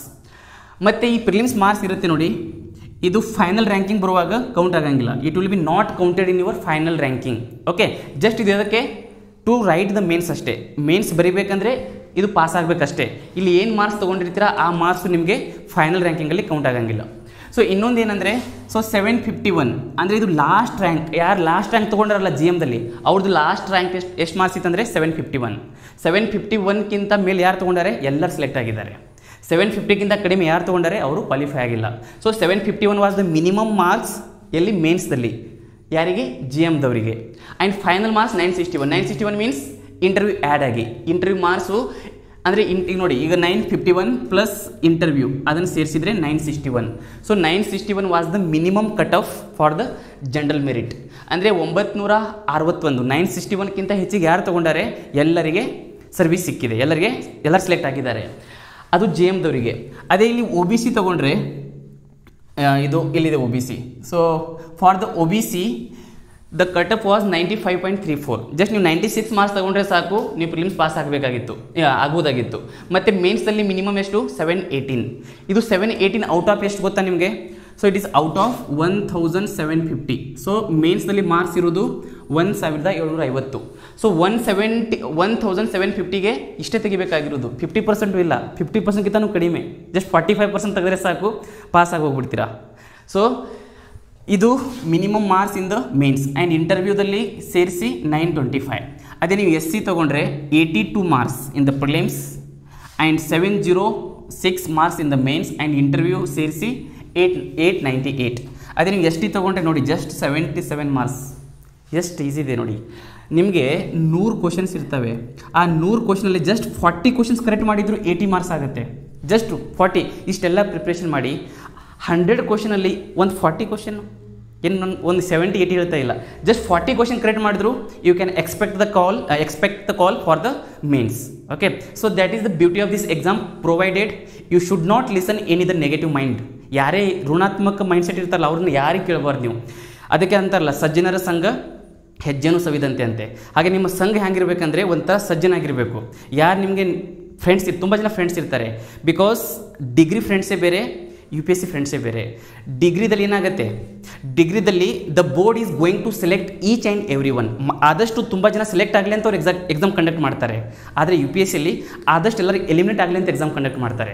That is the difference between UPSC and degree exams. So degree exam for selection, but UPSC is for elimination. So ಹಾಗಾಗಿ competition is very high in the UPSC exam. And ಈಗ ನೋಡಿ, ನಾನು ಆಗಾಗ ಹೇಳಿದ್ದೀನಿ ನಿಮಗೆ 6 to 7 lac ಜನ exam ಬರೀತಾರೆ. ಆ 6 to 7 ಲ್ಯಾಕಲ್ಲಿ ಎಲ್ಲರೂ ಸೀರಿಯಸ್ ಇರೋಂಗಿಲ್ಲ. ಅದಕ್ಕಾಗಿ ನಿಮ್ಗೆ ನಾನು ಫಸ್ಟೇ ಬರ್ದಿದ್ದೆ ಇಲ್ಲಿ ಏನಂತ, ಆಸ್ಪಿರೆಂಟ್ ಅಂತ ಒಂದು ವರ್ಡ್ ಯೂಸ್ ಮಾಡಿದ್ದೆ ನಾನು, ಆಸ್ಪಿರೆಂಟ್ ಅಂತ.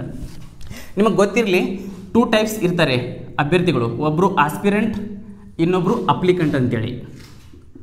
ಆಸ್ಪಿರೆಂಟ್ ವರ್ಸಸ್ ಅಪ್ಲಿಕೆಂಟ್, ಇದು ಮೋಸ್ಟ್ ಇಂಪಾರ್ಟೆಂಟ್. ನಿಮ್ಗೆ ಗೊತ್ತಿರಬೇಕು. ಯಾಕಂದರೆ ನೀವು ಪ್ರಿಪ್ರೇಷನ್ ಮಾಡುವಾಗ ತುಂಬ ಸಲ ಡಿಪ್ರೆಷನ್ ಹೋಗ್ಬಿಡ್ತೀರಾ. ಡಿಪ್ರೆಷನ್ ಹೋಗಿ ಜೀವನ ವ್ಯರ್ಥ ಆಯಿತು, 2 ವರ್ಷ ಅದೇ ಎಲ್ಲೇ ಜಾಬ್ ಮಾಡಿದರೆ ಏನೋ ಆಗಿಬಿಡ್ತಿದೆ ಅಂತ ಡಿಪ್ರೆಷನ್ ಆಗ್ತೀರಾ. ಆ ಟೈಮಲ್ಲಿ ಇದು ನೀವು ನೆನಪು ಮಾಡ್ಕೋಬೇಕು. ಏನಂದರೆ ನೋಡಿ, ಇವಾಗ 6 to 7 ಲ್ಯಾಕ್ ಜನ ಫಾರ್ಮ್ನ ಫಿಲಪ್ ಮಾಡ್ತಾರೆ, ಅಪ್ಲಿಕೇಶನ್ನ ಫಿಲಪ್ ಮಾಡ್ತಾರೆ. ಯಾರು ಅಪ್ಲಿಕೇಶನ್ ಫಿಲಪ್ ಮಾಡಿದ್ದಾರೆ ಅವರೆಲ್ಲ ಅಪ್ಲಿಕೆಂಟ್. ಯಾರು ಫಾರ್ಮ್ ತುಂಬಿದ್ದಾರೆ ಎಲ್ಲರೂ ಅಪ್ಲಿಕೆಂಟ್. ಅವ್ರು ಯಾರೇ ಟಾಪರೇ ಆಗಲಿ ಅಥವಾ ಲೋವರೇ ಆಗಲಿ, ಸೊ ಆಲ್ ಆರ್ ಅಪ್ಲಿಕೆಂಟ್. ಆದರೆ ಅವರೆಲ್ಲರೂ ಆಸ್ಪಿರೆಂಟ್ ಇರೋಂಗಿಲ್ಲ. All the applicants are not the aspirants. Because ನೋಡಿ, ಇಲ್ಲಿ ಅಪ್ಲಿಕೇಶನ್ ಹಾಕಿರ್ತಾರಲ್ಲ 6 to 7 ಲ್ಯಾಕ್, ಅದರಲ್ಲಿ ಅರೌಂಡ್ 1 ಲ್ಯಾಕ್ ಜನ ಜಸ್ಟ್ ಎಕ್ಸಾಮ್ ಯಾವ ಥರ ಇರುತ್ತೆ ನೋಡ್ಬೇಕಂತ ಹಾಕಿರ್ತಾರೆ.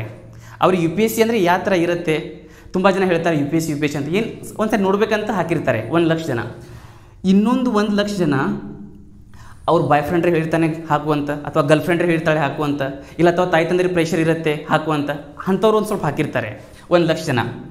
ಇನ್ನೊಂದು ಕೆಲವೊಬ್ಬರು ಪ್ರೆಸ್ಟೀಜ್ ಅಂದರೆ ಮನೇಲಿ ನಮ್ಮ ತಾಯಿ ತಂದೆ ಎಲ್ಲ ದೊಡ್ಡ ಶ್ರೀಮಂತರು, ನಮ್ಮ IAS ಆಫೀಸರ್ಸು, ನಾನು ಹಾಕ್ಲಿಕ್ಕಂದ್ರೆ ಹೇಗೆ, ಅಂಥವ್ರು ಕೆಲವೊಬ್ರು ಇರ್ತಾರೆ. ಅರೌಂಡ್ 1 ಲ್ಯಾಕ್ ಜನ ಅಂಥವ್ರು ಇರ್ತಾರೆ.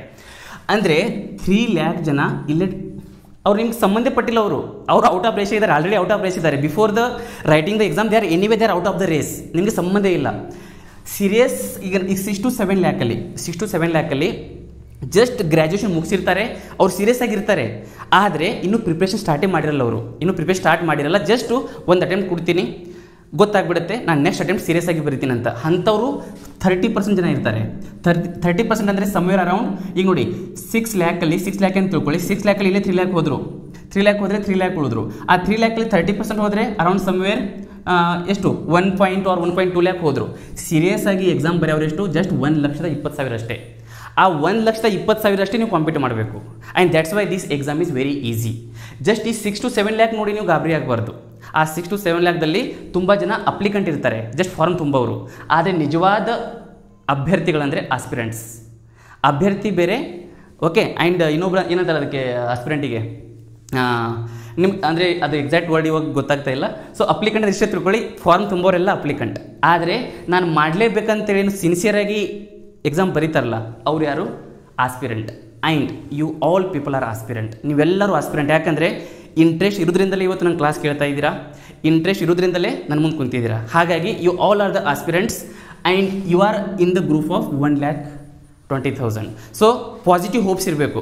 ಅದಕ್ಕೆ ಒಬ್ಬರು ಡಾಕ್ಟರ್ ಅಬ್ದುಲ್ ಕಲಾಂ ಹೇಳ್ತಾರೆ, ಏನು ಹೇಳ್ತಾರೆ ಅಂದರೆ, dream is not what you see in the sleep, dream is something which doesn't let you sleep ಅಂತ. ಅಂದರೆ ನೀವು ಕನಸಲ್ಲಿ ಕಾಣೋದು ಕನಸಲ್ಲ, ಯಾವುದು ನಿಮ್ಮನ್ನು ಮಲಗಾಕಿ ಬಿಡಂಗಿಲ್ಲಲ್ಲ ಅದು ನಿಜವಾದ ಕನಸಂತ. ಸೊ ಕನಸಲ್ಲಿ ಕೆಲವೊಬ್ರು ಮಲಗಿರ್ತಾರೆ, ಕನಸು ಬೀಳ್ತಿರ್ತವೆ, ನಾನು IAS ಆಫೀಸರು, ಹಿಂಗೆ ಪವರ್ ಇದೆ, ನಾವು ಅವ್ರು ಡಿಸ್ಟ್ರಿಬ್ಯೂಟ್ ಮಾಡ್ತಾಯಿದ್ದೀನಿ, ಶೂಟ್ ಮಾಡ್ತಾಯಿದ್ದೀನಿ, ಅವರಲ್ಲೇ ಹಾಸಿಗೆಲ್ಲೇ ಶೂಟ್ ಮಾಡ್ತಿರ್ತಾರೆ, ಅದು ಕನಸಲ್ಲ. ಸೊ ರಾತ್ರಿ 3 ಗಂಟೆ ಆದರೂ ನಿದ್ದಿನೇ ಬರೋಂಗಿಲ್ಲ. ಯಾಕೆ ಬರೋಂಗಿಲ್ಲ? ಆ ಕನಸು ಅವ್ರನ್ನ ಕಾಡ್ತಿರುತ್ತೆ, ಓದು ಅಂತ. So that is the actual dream ಅಂತ ಯಾರು ಹೇಳ್ತಾರೆ? ನಾನಲ್ಲ, ಹೇಳ್ತಿರೋದು ಯಾರು? Our former president doctor APJ Abdul Kalam. And he is my ideal person. ಒಬ್ಬರ ಜೀವನದಲ್ಲಿ ಗುರಿ ಇರಬೇಕಂತೆ, ಆ ಗುರಿ ಹಿಂದೆ ಗುರು ಇರಬೇಕಂತೆ. ಸೊ ನನ್ನ ಗುರಿಗೆ ಮುಖ್ಯ ಕಾರಣ ಯಾರಂದರೆ doctor APJ Abdul Kalam. I love him like anything because he is my ideal person. ಜೀವನದಲ್ಲಿ ಒಬ್ಬರು ಆದರ್ಶ ಮನುಷ್ಯ ಇರಬೇಕಂತೆ. ಅವ್ರು ಯಾರಾದರೂ ಆಗಲಿ, ಸಮ್ ಟೈಮ್ ನಮ್ಮ ತಾಯಿ ಆಗಿರ್ಬೋದು, ನಮ್ಮ ತಂದೆ ಆಗಿರ್ಬೋದು, ಅಥವಾ ನಮ್ಮ ಬ್ರದರ್ಸ್ ಸಿಸ್ಟರ್ಸ್ ಆಗಿರ್ಬೋದು, ಅಥವಾ ಯಾರಾದರೂ ಒಬ್ಬ ಗುರು ಆಗಿರ್ಬೋದು, ಅಥವಾ ಯಾರಾದರೂ ಒಬ್ಬರು ಮಹಾನ್ ಪುರುಷ ಆಗಿರ್ಬೋದು. ಬಟ್ ನನ್ನ ಜೀವನದಲ್ಲಿ ನನಗೆ ತುಂಬ ಇಫೆಕ್ಟ್ ಅಂದರೆ ಇನ್ಫ್ಲುಯೆನ್ಸ್ ಆಗಿರೋದಂದರೆ ಡಾಕ್ಟರ್ APJ ಅಬ್ದುಲ್ ಕಲಾಂ ಅವ್ರ ಲೈಫ್ ಸ್ಟೋರಿ. ಹಾಗಾಗಿ so today I am here. So ಅದೇ ಹೇಳ್ತೀನಿ, ಆಸ್ಪಿರೆಂಟ್ ಆಗಬೇಕು ನೀವು, ಅಪ್ಲಿಕೆಂಟ್ ಆಗಬಾರ್ದು. That is very very important for writing this exam. So ಅದಾದಮೇಲೆ ಸ್ಟ್ರಕ್ಚರ್ ಗೊತ್ತಾಯ್ತು ನಿಮಗೆ. ಪ್ರಿಲಿಮ್ಸ್ ಇರುತ್ತೆ, ಮೇನ್ಸ್ ಇರುತ್ತೆ. ಆ್ಯಂಡ್ ಮೇನ್ಸಲ್ಲಿ ಎಷ್ಟು ಪೇಪರ್ ಇರ್ತವೆ ಗೊತ್ತಾ ನಿಮಗೆ? So prelims we are having 2 papers, but in mains we are having 7 papers, 7 paper ಇರ್ತವೆ. So in the UPSC mains we are having 7 papers. So ಆ 7 papers ಯಾವುದಂದರೆ, ಫಸ್ಟ್ ಪೇಪರ್ ಬಂದು essay ಇರುತ್ತೆ. ಆ್ಯಂಡ್ ಆ ಎಸ್ಸೆಗೆ 250 ಮಾರ್ಕ್ಸ್ ಇರುತ್ತೆ, 250 ಮಾರ್ಕ್ಸ್. ಆ್ಯಂಡ್ ಅದು ಎಷ್ಟು ಅಂದರೆ 3 ಗಂಟೆಗೆ ಇರುತ್ತೆ ನಿಮಗೆ, 3 ಅವರಲ್ಲಿ ಪೇಪರ್ ಕಂಪ್ಲೀಟ್ ಮಾಡಬೇಕು. ಆ್ಯಂಡ್ ಸೆಕೆಂಡ್ ಪೇಪರ್ ಬಂದು ಜನರಲ್ ಸ್ಟಡೀಸ್ ಪೇಪರ್ 1 ಅಂತ ಇರುತ್ತೆ. And that is again 250 marks and again 3 hours. So third ಬಂದು GS paper 2, same marks same ಇರುತ್ತೆ, ಟೈಮು ಸೇಮ್ ಇರುತ್ತೆ. ಅದಾದಮೇಲೆ ನಿಮಗೆ GS 3 ಅಂತಿರುತ್ತೆ. ಅದಾದಮೇಲೆ GS 4 ಅಂತಿರುತ್ತೆ. ಆ್ಯಂಡ್ 6th ಬಂದು ಆಪ್ಷನಲ್ 1 ಅಂತಿರುತ್ತೆ. ಆ್ಯಂಡ್ 7th ಪೇಪರ್ ಬಂದು ಆಪ್ಷನಲ್ 2 ಅಂತಿರುತ್ತೆ. ಅಂದರೆ 2 ಪೇಪರ್ ಇರುತ್ತೆ ಆಪ್ಷನಲ್ಲಿ. ಇವಾಗ ನೋಡಿ ಎಲ್ಲಕ್ಕೂ ಸೇಮ್ ಮಾರ್ಕ್ಸ್ ಇರುತ್ತೆ. So 250 marks. ಸೊ 7 ಪೇಪರ್ಸ್ ಇದ್ದಾವೆ. ಸೊ 250 × 7 ಎಷ್ಟಾಗುತ್ತೆ? 700 and 7 5 35 and 3 and 7 2 and 17. So 1750. ನಾನು ಅದನ್ನೇ ಹೇಳಿದ್ದೆ, ಮೇನ್ಸ್ ನಿಮಗಿರೋದು 1750 ಮಾರ್ಕ್ಸಿಗೆ. ಆ 1750 ಮಾರ್ಕ್ಸು ಮೇನ್ಸಲ್ಲಿ ಇರುತ್ತೆ. ಸೊ ಮತ್ತು ಇದನ್ನು 7 ಪೇಪರ್ಸ್ ಬಿಟ್ಟರೆ 2 ಕಡ್ಡಾಯ ಪೇಪರ್ ಇರ್ತವೆ, ಕಂಪಲ್ಸರಿ ಪೇಪರ್. ಒಂದು ಕನ್ನಡ ಇರುತ್ತೆ ಆ್ಯಂಡ್ ಸೆಕೆಂಡ್ ಇಂಗ್ಲೀಷ್. ಸೊ ನೀವು ಕನ್ನಡ ಇದ್ದವರು ಇಂಗ್ಲೀಷ್ ಅಂದರೂ ಕಂಪಲ್ಸರಿ ಎಲ್ಲರಿಗೆ. ಮತ್ತು ಯಾರು ಫಾರ್ ಆಂಧ್ರ ಇದ್ದವರು ತೆಲುಗು ತೊಗೋತಾರೆ, ತಮಿಳ್ನಾಡ್ದವರು ಮಲಯಾಳಂ ತಮಿಳ್ ತೊಗೋತಾರೆ, ಕೇರಳದವರು ಮಲಯಾಳಂ ತೊಗೋತಾರೆ. ಬಟ್ ಕರ್ನಾಟಕದವರು ನೀವು ತೆಲುಗು ತೊಗೋಬಾರ್ದು, ಕನ್ನಡ ತೊಗೋಬೇಕಾಗತ್ತೆ. So you can take Kannada as the compulsory paper. And ಇದು ಅಂತೂ ಎಲ್ಲರಿಗೂ ಕಡ್ಡಾಯವಾಗಿರುತ್ತೆ. ಸೊ ಇದು ಕೂಡ 300 ಮಾರ್ಕ್ಸಿಗಿರುತ್ತೆ ಆ್ಯಂಡ್ ಇದು ಕೂಡ 300 ಮಾರ್ಕ್ಸ್. ಸೊ ನೀವು ಇಲ್ಲಿ ಎಷ್ಟು ಮಾರ್ಕ್ಸ್ ತೆಗಿಬೇಕು? ಜಸ್ಟ್ 70. ಇದು ಜಸ್ಟ್ ಎಷ್ಟು ತೆಗಿಬೇಕಂದ್ರೆ 25% ಆಫ್ ದ ಮಾರ್ಕ್ಸ್ ತೆಗಿಬೇಕಷ್ಟೇ. 25% ಅಂದರೆ ಎಷ್ಟಾಗುತ್ತೆ? Just 75 marks. 75 ಮಾರ್ಕ್ಸ್ ತೆಗೆದ್ರೆ ಸಾಕು, ಪಾಸ್ ಆಗ್ತೀರಾ ಕನ್ನಡ ಪೇಪರಲ್ಲಿ ಮತ್ತು ಇಂಗ್ಲೀಷ್ ಪೇಪರಲ್ಲಿ. ಸೊ ಇದು ಕಡ್ಡಾಯ, ಇದು ಜಸ್ಟ್ ಕ್ವಾಲಿಫೈಯಿಂಗ್. ಈ ಮಾರ್ಕ್ಸ್ ಇರುತ್ತೆ ನೋಡಿ, ಅದು ಕೌಂಟ್ ಆಗಂಗಿಲ್ಲ. In the final ranking these marks are not counted and preliminary marks also not counted, only the mains plus ಅದಾದಮೇಲೆ ಲಾಸ್ಟ್ ಬಂದು ಇಂಟರ್ವ್ಯೂ ಆ್ಯಂಡ್ ಇಂಟರ್ವ್ಯೂ ಇರೋದು ನಿಮಗೆ 275 ಮಾರ್ಕ್ಸಿಗೆ, 275 ಮಾರ್ಕ್ಸ್. ಓಕೆ, ಸೊ ಇಂಟರ್ವ್ಯೂ ಆದಮೇಲೆ ಇದ್ಯಾಕೆ ತೆಗೆದೆ ನಾನು, ಇಂಟರ್ವ್ಯೂ. ಸೊ ಟೋಟಲ್ ಎಷ್ಟು ಮಾರ್ಕ್ಸ್ ಅಂದರೆ 2025 ಅಂದರೆ ಈ 275 ಪ್ಲಸ್ 1775 1750 ಪ್ಲಸ್ 275 ಎಷ್ಟಾಗುತ್ತೆ 2025. ಇದು ಟೋಟಲ್ ಮಾರ್ಕ್ಸು. ಈ ಟೋಟಲ್ ಮಾರ್ಕ್ಸ್ದಲ್ಲಿ ಇಲ್ಲ ಇದಿಲ್ಲ 961. ಈ 961 ಅವನಿಗೆ ಔಟ್ ಆಫ್ ಎಷ್ಟು ಬಂದಿರೋದು 2025. Out of 2025 he got 961. That is the cut of. ಅದು ಗೊತ್ತಿರಬೇಕು ನಿಮಗೆ. ಸೊ ಈ 225 ಏನಾದರೂ ನೀವು ಜಸ್ಟು ಈಗ ಅದು 965 ಅಂದರೆ ಎಷ್ಟಾಗುತ್ತೆ, ಸಮ್ವೇರ್ ಅರೌಂಡ್ ಅದು 50% ಆಗಂಗಿಲ್ಲ. ಯಾಕಂದರೆ 50% ಅಂದರೆ ಎಷ್ಟಾಗುತ್ತೆ 12.5 ಆಗುತ್ತೆ. 50% ಆಫ್ 2025 ಅಂದರೆ 1012 ಮಾರ್ಕ್ಸ್ ಆಗುತ್ತೆ. ಅದಕ್ಕಿಂತಲೂ ಕಡಿಮೆ ತೊಗೊಂಡಿದ್ದಾನೆ ಅವನು 961 ಅಂದರೆ ಸಮ್ವೇರ್ ಎಷ್ಟಾಗುತ್ತೆ ಅದು just 40 to 45% of the marks. ಅಂದರೆ UPSCಯಲ್ಲಿ ನೀವು 45% ಮಾರ್ಕ್ಸ್ ತೆಗೆದ್ರೂ ಕೂಡ IAS ಆಗ್ತೀರಾ. So that is the beauty of this exam. ಇಲ್ಲಿ ಇನ್ನೊಂದೇನು ಮ್ಯಾಟ್ರ್ ಆಗಲ್ಲ ಅಂದರೆ IITಯಲ್ಲಿ ಗೋಲ್ಡ್ ಮೆಡಲ್ ತೊಗೊಂಡವನು ಅಷ್ಟೇ, ಒಬ್ಬ SSLC 3 ಸಲ ಫೇಲ್ ಆದವನು ಅಷ್ಟೇ ಇಲ್ಲಿ. So that's Y IAS is always IAS.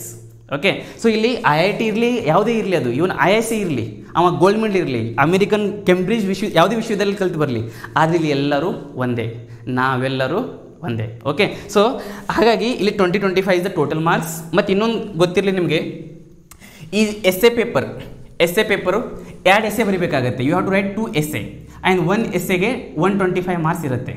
125 marks each 2 essay ಬರೀಬೇಕು. 1 ಎಸ್ಸೆ ಇಂಟರ್ನ್ಯಾಷನಲ್ ಸಂಬಂಧಪಟ್ಟಂಗಿರುತ್ತೆ, ಇನ್ನೊಂದು ಎಸ್ಸೆ ಭಾರತಕ್ಕೆ ಸಂಬಂಧಪಟ್ಟಂಗೆ ನ್ಯಾಷನಲ್. ಒಂದು ರಾಷ್ಟ್ರೀಯ ಪ್ರಬಂಧ, ಇನ್ನೊಂದು ಅಂತಾರಾಷ್ಟ್ರೀಯ ಪ್ರಬಂಧ ಇರುತ್ತೆ. ಸೊ ಇದರಲ್ಲಿ ಅಂತಾರಾಷ್ಟ್ರೀಯ ಪ್ರಬಂಧ ಅಂದರೆ one type of global warming ಆಗಲಿ, ಓಕೆ, ಗ್ಲೋಬಲ್ ವಾರ್ಮಿಂಗ್ ಆಗ್ಬೋದು, ಅಥವಾ ಈಗ ಇನ್ನೊಂದೇನೆಂದರೆ ಜಿಯೋಪಾಲಿಟಿಕ್ಸ್ ಆಗಲಿ. ಜಿಯೋಪಾಲಿಟಿಕ್ಸ್ ಅಂದರೆ ಬಾರ್ಡರ್ ಇಶ್ಯೂಸ್, ಕಾಲಾಪಾನಿಯಲ್ಲಿ ಬರುತ್ತೆ. ಕಾಲಾಪಾನಿ ಬರೋದು ಇಂಡಿಯಾ ಮತ್ತು ನೇಪಾಲ್ ಬಿಟ್ವೀನ್ ನಡೀತಾ ಇದೆಯಲ್ಲ, ದ್ಯಾಟ್ ಇಸ್ ಜಿಯೋಪಾಲಿಟಿಕ್ಸ್ ಅಂದರೆ ಜಾಗ್ರಫಿಕಲ್ ಪಾಲಿಟಿಕ್ಸ್ ಅಂತ. ಓಕೆ, ಸೊ ಆ ಥರ ಒಂದು ಗಡಿ ವಿವಾದ ಇರುವಂಥದ್ದು ಒಂದು ಕ್ವಶನ್ ಇರುತ್ತೆ. ಇಲ್ಲಾಂದರೆ ವರ್ಲ್ಡ್ ಎಕನಾಮಿ ಮೇಲೆ, ಸೊ ಡಿಪ್ರೆಷನ್ ಆಗಲಿ, ಒಟ್ಟೆ ಆ ಥರ ಅಂತಾರಾಷ್ಟ್ರೀಯ ಸಂಬಂಧಪಟ್ಟಂಗೆ ಒಂದಿರುತ್ತೆ. ಗ್ಲೋಬಲ್ ವಾರ್ಮಿಂಗು ಅಥವಾ ಈಗ ಇನ್ನೊಂದು ಕ್ಲೈಮೇಟ್ ಚೇಂಜು ಆ ಥರ ಇರುತ್ತೆ. ದ್ಯಾಟ್ ಈಸ್ ದ ಇಂಟರ್ನ್ಯಾಷನಲ್ ಸಂಬಂಧಪಟ್ಟಂಗೆ. ನ್ಯಾಷನಲ್ ಸಂಬಂಧಪಟ್ಟಂಗೆ ಗೌರ್ಮೆಂಟ್ ಸ್ಕೀಮ್ ಆಗಿರ್ಬೋದು, ಅಥವಾ ಯಾವುದಾದ್ರೂ national news like farmer suicide ಆಗಬಹುದು, ಅಥವಾ ವುಮೆನ್ ಎಂಪವರ್ಮೆಂಟ್ ಆಗಬಹುದು. Okay, and mostly government scheme ಅಂದರೆ ಉಜಾಲಾ ಸ್ಕೀಮು, ಸ್ವಚ್ಛ ಭಾರತ್ ಅಭಿಯಾನ್, ತುಂಬ ಸಲ ಈ ಕ್ವಶನ್ ಬಂದಿದ್ದಾವೆ ಆಲ್ರೆಡಿ. ಸೊ ಹಾಗಾಗಿ ಇಂಡಿಯಾಗೆ ಸಂಬಂಧಪಟ್ಟಂಗೆ ಒಂದು ಎಸ್ಸೆ ಇರುತ್ತೆ, that is part B. Part ಎದಲ್ಲಿ ಅಂತಾರಾಷ್ಟ್ರೀಯ ಇಂಟರ್ನ್ಯಾಷನಲ್ ಸಂಬಂಧಪಟ್ಟಂಗೆ. ಸೊ ಹಾಗಾಗಿ ನೀವು 2 ಎಸ್ಸೆ ಬರೀಬೇಕಾಗತ್ತೆ. ಇಲ್ಲಿ ತುಂಬ ಈಸಿ ಇರುತ್ತೆ, ತಲೆ ಕೆಡಿಸ್ಕೋಬೇಡಿ. And that will be covered in our classroom. ಯಾವ ಥರ ಬರೀಬೇಕು ಎಸ್ಸೆ, ಯಾವ ಥರ ಬರೆದ್ರೆ ಹೆಚ್ಚಿಗೆ ಸ್ಕೋರ್ ಆಗುತ್ತೆ ಅಂತ ನಾವು ಕ್ಲಾಸಲ್ಲಿ ಹೇಳ್ಕೊಡ್ತೀವಿ. So that is about essay. Then GS paper 1. ಈ GS ಪೇಪರ್ 1 ಇದೆಯಲ್ಲ, ಈ GS ಪೇಪರ್ 1 ಏನೇನಿರುತ್ತೆ, ಇದರಲ್ಲಿ ಹಿಸ್ಟ್ರಿ ಇರುತ್ತೆ, ಇದರಲ್ಲಿ ಜಾಗ್ರಫಿ ಇರುತ್ತೆ, ಆ್ಯಂಡ್ ಸೋಷಿಯಲ್ ಇಶ್ಯೂಸ್ ಇರುತ್ತೆ. ಸೊ ಇವು 3 ಸೇರಿ ಎಷ್ಟು 250 ಮಾರ್ಕ್ಸಿಗೆ ಇರುತ್ತೆ ಇದು. ಆ್ಯಂಡ್ 250 ಮಾರ್ಕ್ಸಿಗೆ ಎಷ್ಟು ಕ್ವಶನ್ ಇರ್ತವೆ, 20 ಕ್ವಶನ್ಸ್ ಇರ್ತವೆ. So 20 questions and 250 marks. ಏನೇನಿರುತ್ತೆ ಇದರಲ್ಲಿ, history, geography and social issues. History ಅಂದರೆ 3 ಇರ್ತವೆ. ಯಾವುದು, ancient history, medieval history and the modern history plus art and culture. ಇವೆಲ್ಲ ಸೇರಿ ಹಿಸ್ಟ್ರಿಯಲ್ಲಿ ಬರುತ್ತೆ. ಸೊ ಜಾಗ್ರಫಿ ಅಂದರೆ Indian geography, physical geography and the world geography ಅದು ಬರುತ್ತೆ.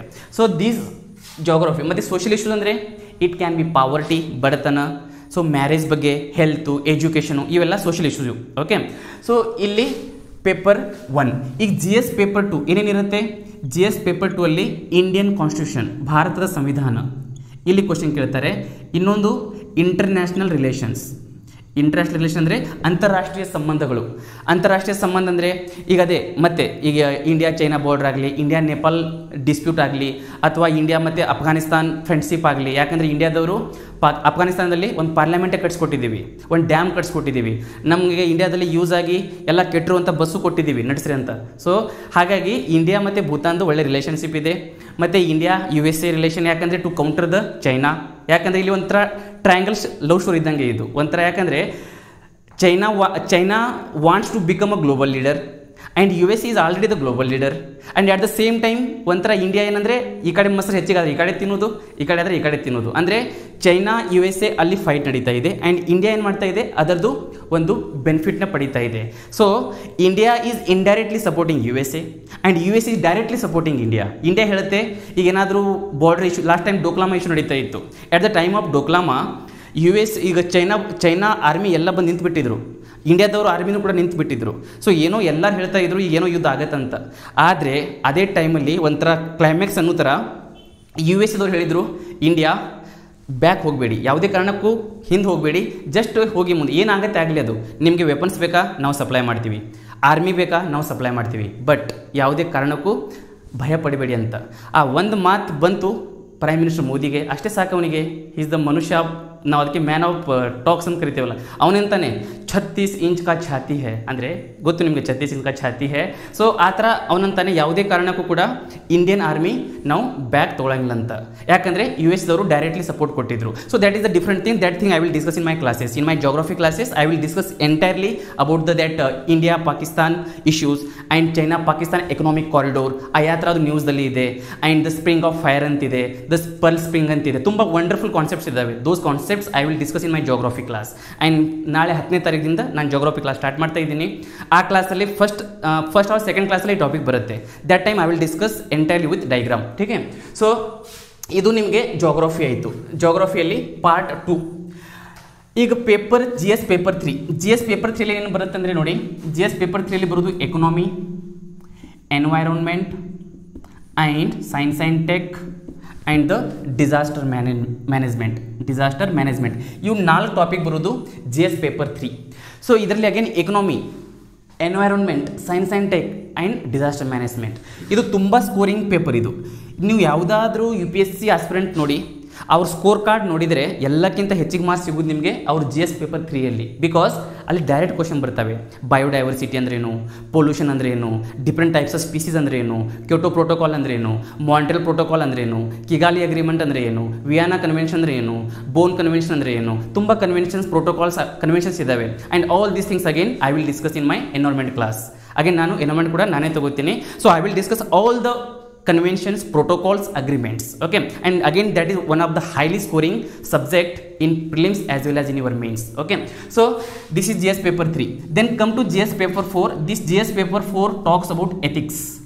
Ethics ಅಂದರೆ ಗೊತ್ತು ನಿಮಗೆ, ಯಾವುದು ನಮ್ಮ ಕಡೆ ಇಲ್ವೋ ಅದೇ ಎಕ್ಸಾಮ್ದಲ್ಲಿ ಬರೀಬೇಕಾಗಿರೋದು ಎಥಿಕ್ಸ್. ಯಾಕಂದರೆ ಎಥಿಕ್ಸಲ್ಲಿ ಅವ್ರು ಕ್ವಶನ್ ಕೇಳೋದು ನಿಮ್ಮಲ್ಲಿರುವಂಥ ಮೌಲ್ಯಗಳನ್ನು ಬರೀರಂತ, ಆದರೆ ಅವ್ರು ಕೇಳುವಂಥ ಮೌಲ್ಯ ನಮ್ಮ ಕಡೆ ಒಂದೂ ಇರೋಂಗಿಲ್ಲ. ಸೊ ಹಾಗಾಗಿ ನಾವು ಏನೋ ಆಲೋಚನೆ ಮಾಡಿ ಬರೀಬೇಕಾಗತ್ತೆ. ಸೊ ಅದಕ್ಕೆ ನೋಡಿ, ನೀವು ಯಾರಾದರೂ U P S C clear ಮಾಡಿದವರಿಗೆ ನೀವು ಕೇಳಿ ಎಥಿಕ್ಸಿಗೆ ಯಾವ ಬುಕ್ ಓದಬೇಕು, ಯಾವ ಥರ ಪ್ರಿಪ್ರೇಷನ್ ಮಾಡಬೇಕಂತ ಕೇಳಿದರೆ ನಗ್ತಾರೆ ಅವರು. ಯಾಕಂದರೆ ಅವ್ರಿಗೂ ಗೊತ್ತು ಯಾವ ಥರ ಬರೆದು ಪಾಸಾಗಿದ್ದಾರಂತ. ಸೊ ಇನ್ನೊಂದೇನೆಂದರೆ ಅದು ಒಂದೇ ಪೇಪರು ನಿಮಗೆ ಪ್ರಿಪ್ರೇಷನ್ ಬೇಕಾಗಿಲ್ಲ. ಇದೇ ಸೆನ್ಸ್ ನೀವು ನಾನು ಓದಬೇಡಿ ಅಂತ ಹೇಳ್ತಾ ಇಲ್ಲ. ಅಂದರೆ ಯಾವ ಥರ ನೀವು ಎಕನಾಮಿಕ್ಸ್ ಓದ್ತೀರಾ, ಯಾವ ಥರ ಪಾಲಿಟಿ ಓದ್ತೀರಾ, ಆ ಥರ ಅದಕ್ಕೆ ಸ್ಪೆಷಲ್ ಪ್ರಿಪ್ರೇಷನ್ ಬೇಕಾಗಿಲ್ಲ. If you are sticking with your values, ನಿಮ್ಮ ಕಡೆ ಏನು ಮೌಲ್ಯಗಳಿದ್ದಾವೆ ಅದನ್ನು ಕರೆಕ್ಟಾಗಿ ನೀವು ಇಂಪ್ಲಿಮೆಂಟ್ ಮಾಡಿದರೆ definitely you will get the good marks in ethics. But ethics ಪೇಪರಿಗೆ ಕೂಡ ಶ್ರೀನಿವಾಸ್ ಸರ್ ಬರ್ತಾರೆ ಡೆಲ್ಲಿಯಿಂದ. So is very good person for ethics subject. ಅವರು ಟೀಚ್ ಮಾಡ್ತಾರೆ ನಿಮಗೆ. ಯಾಕಂದರೆ ಮೇನ್ಲಿ ಇಲ್ಲಿ ಕೇಸ್ ಸ್ಟಡೀಸ್ ಬರ್ತವೆ.